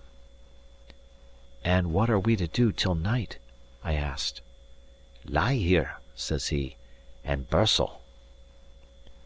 That one good Scotch word, burstle, was indeed the most of the story of the day that we had now to pass. You are to remember that we lay on the bare top of a rock, like scones upon a girdle. The sun beat upon us cruelly, the rock grew so heated, a man could scarce endure the touch of it, and the little patch of earth and fern, which kept cooler, was only large enough for one at a time. We took turn about to lie on the naked rock, which was indeed like the position of that saint that was martyred on a gridiron, and it ran in my mind how strange it was that in the same climate, and at only a few days' distance, I should have suffered so cruelly, first from cold upon my island, and now from heat upon this rock. All the while we had no water, only raw brandy for a drink, which was worse than nothing, but we kept the bottle as cool as we could, burying it in the earth, and got some relief by bathing our breasts and temples. The soldiers kept stirring all day in the bottom of the valley, now changing guard, now in patrolling parties hunting among the rocks. These lay around in so great a number that to look for men among them was like looking for a needle in a bottle of hay, and being so hopeless a task, it was gone about with the less care.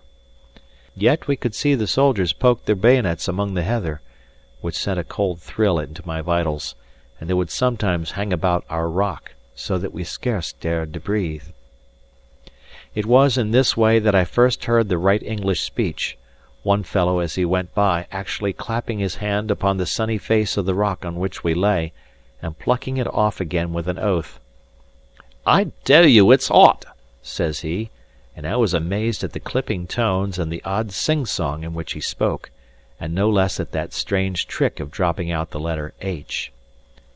To be sure, I had heard Ransome, but he had taken his ways from all sorts of people, and spoke so imperfectly at the best, that I set down the most of it to childishness. My surprise was all the greater to hear that manner of speaking in the mouth of a grown man, and indeed I have never grown used to it, nor yet altogether with the English grammar, as perhaps a very critical eye might here and there spy out even in these memoirs. The tediousness and pain of these hours upon the rock grew only the greater as the day went on, the rock getting still the hotter and the sun fiercer. There were giddiness and sickness and sharp pangs like rheumatism to be supported. I minded then, and have often minded since, on the lines in our Scotch psalm, "The moon by night thee shall not smite, nor yet the sun by day." And indeed it was only by God's blessing that we were neither of us sun-smitten. At last, about 2, it was beyond men's bearing, and there was now temptation to resist, as well as pain to thole. For the sun being now got a little into the west, there came a patch of shade on the east side of our rock, which was the side sheltered from the soldiers. "As well one death as another," said Alan, and slipped over the edge and dropped on the ground on the shadowy side. I followed him at once, and instantly fell all my length, so weak was I and so giddy with that long exposure. Here then we lay for an hour or two, aching from head to foot, as weak as water, and lying quite naked to the eye of any soldier who should have strolled that way. None came, however, all passing by on the other side, so that our rock continued to be our shield even in this new position. Presently we began again to get a little strength, and as the soldiers were now lying closer along the riverside, Alan proposed that we should try a start. I was by this time afraid of but one thing in the world, and that was to be set back upon the rock. Anything else was welcome to me. So we got ourselves at once in marching order, and began to slip from rock to rock one after the other, now crawling flat on our bellies in the shade, now making a run for it, heart in mouth. The soldiers, having searched this side of the valley after a fashion, and being perhaps somewhat sleepy with the sultriness of the afternoon, had now laid by much of their vigilance, and stood dozing at their posts, or only kept a lookout along the banks of the river, so that in this way, keeping down the valley and at the same time towards the mountains, we drew steadily away from their neighbourhood. But the business was the most wearing I have ever taken part in. A man had need of 100 eyes in every part of him to keep concealed in that uneven country and within cry of so many and scattered sentries. When we must pass an open place, quickness was not all, but a swift judgment not only of the lie of the whole country, but of the solidity of every stone on which we must set foot, for the afternoon was now fallen so breathless that the rolling of a pebble sounded abroad like a pistol shot, and would start the echo calling among the hills and cliffs. By sundown we had made some distance, even by our slow rate of progress, though to be sure the sentry on the rock was still plainly in our view. But now we came on something that put all fears out of season, and that was a deep rushing burn that tore down in that part to join the Glen River. At the sight of this we cast ourselves on the ground and plunged head and shoulders in the water, and I cannot tell which was the more pleasant, the great shock as the cool stream went over us, or the greed with which we drank of it. We lay there, for the banks hid us, drank again and again, bathed our chests, let our wrists trail in the running water till they ached with the chill, and at last, being wonderfully renewed, we got out the meal bag and made drammach in the iron pan.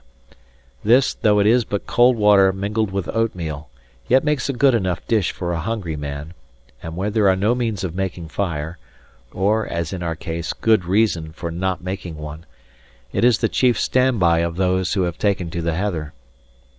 As soon as the shadow of the night had fallen, we set forth again, at first with the same caution, but presently with more boldness, standing our full height and stepping out at a good pace of walking. The way was very intricate, lying up the steep sides of mountains and along the brows of cliffs.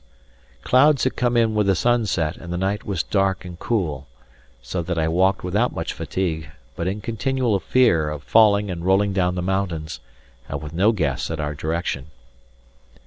The moon rose at last and found us still on the road. It was in its last quarter, and was long beset with clouds, but after a while shone out and showed me many dark heads of mountains, and was reflected far underneath us on the narrow arm of a sea loch. At this sight we both paused, I struck with wonder to find myself so high, and walking, as it seemed to me, upon clouds, Alan to make sure of his direction. Seemingly he was well pleased, and he must certainly have judged us out of earshot of all our enemies, for throughout the rest of our night march he beguiled the way with whistling of many tunes, warlike, merry, plaintive, real tunes that made the foot go faster, tunes of my own south country that made me fain to be home from my adventures, and all these, on the great, dark, desert mountains, making company upon the way. End of chapter.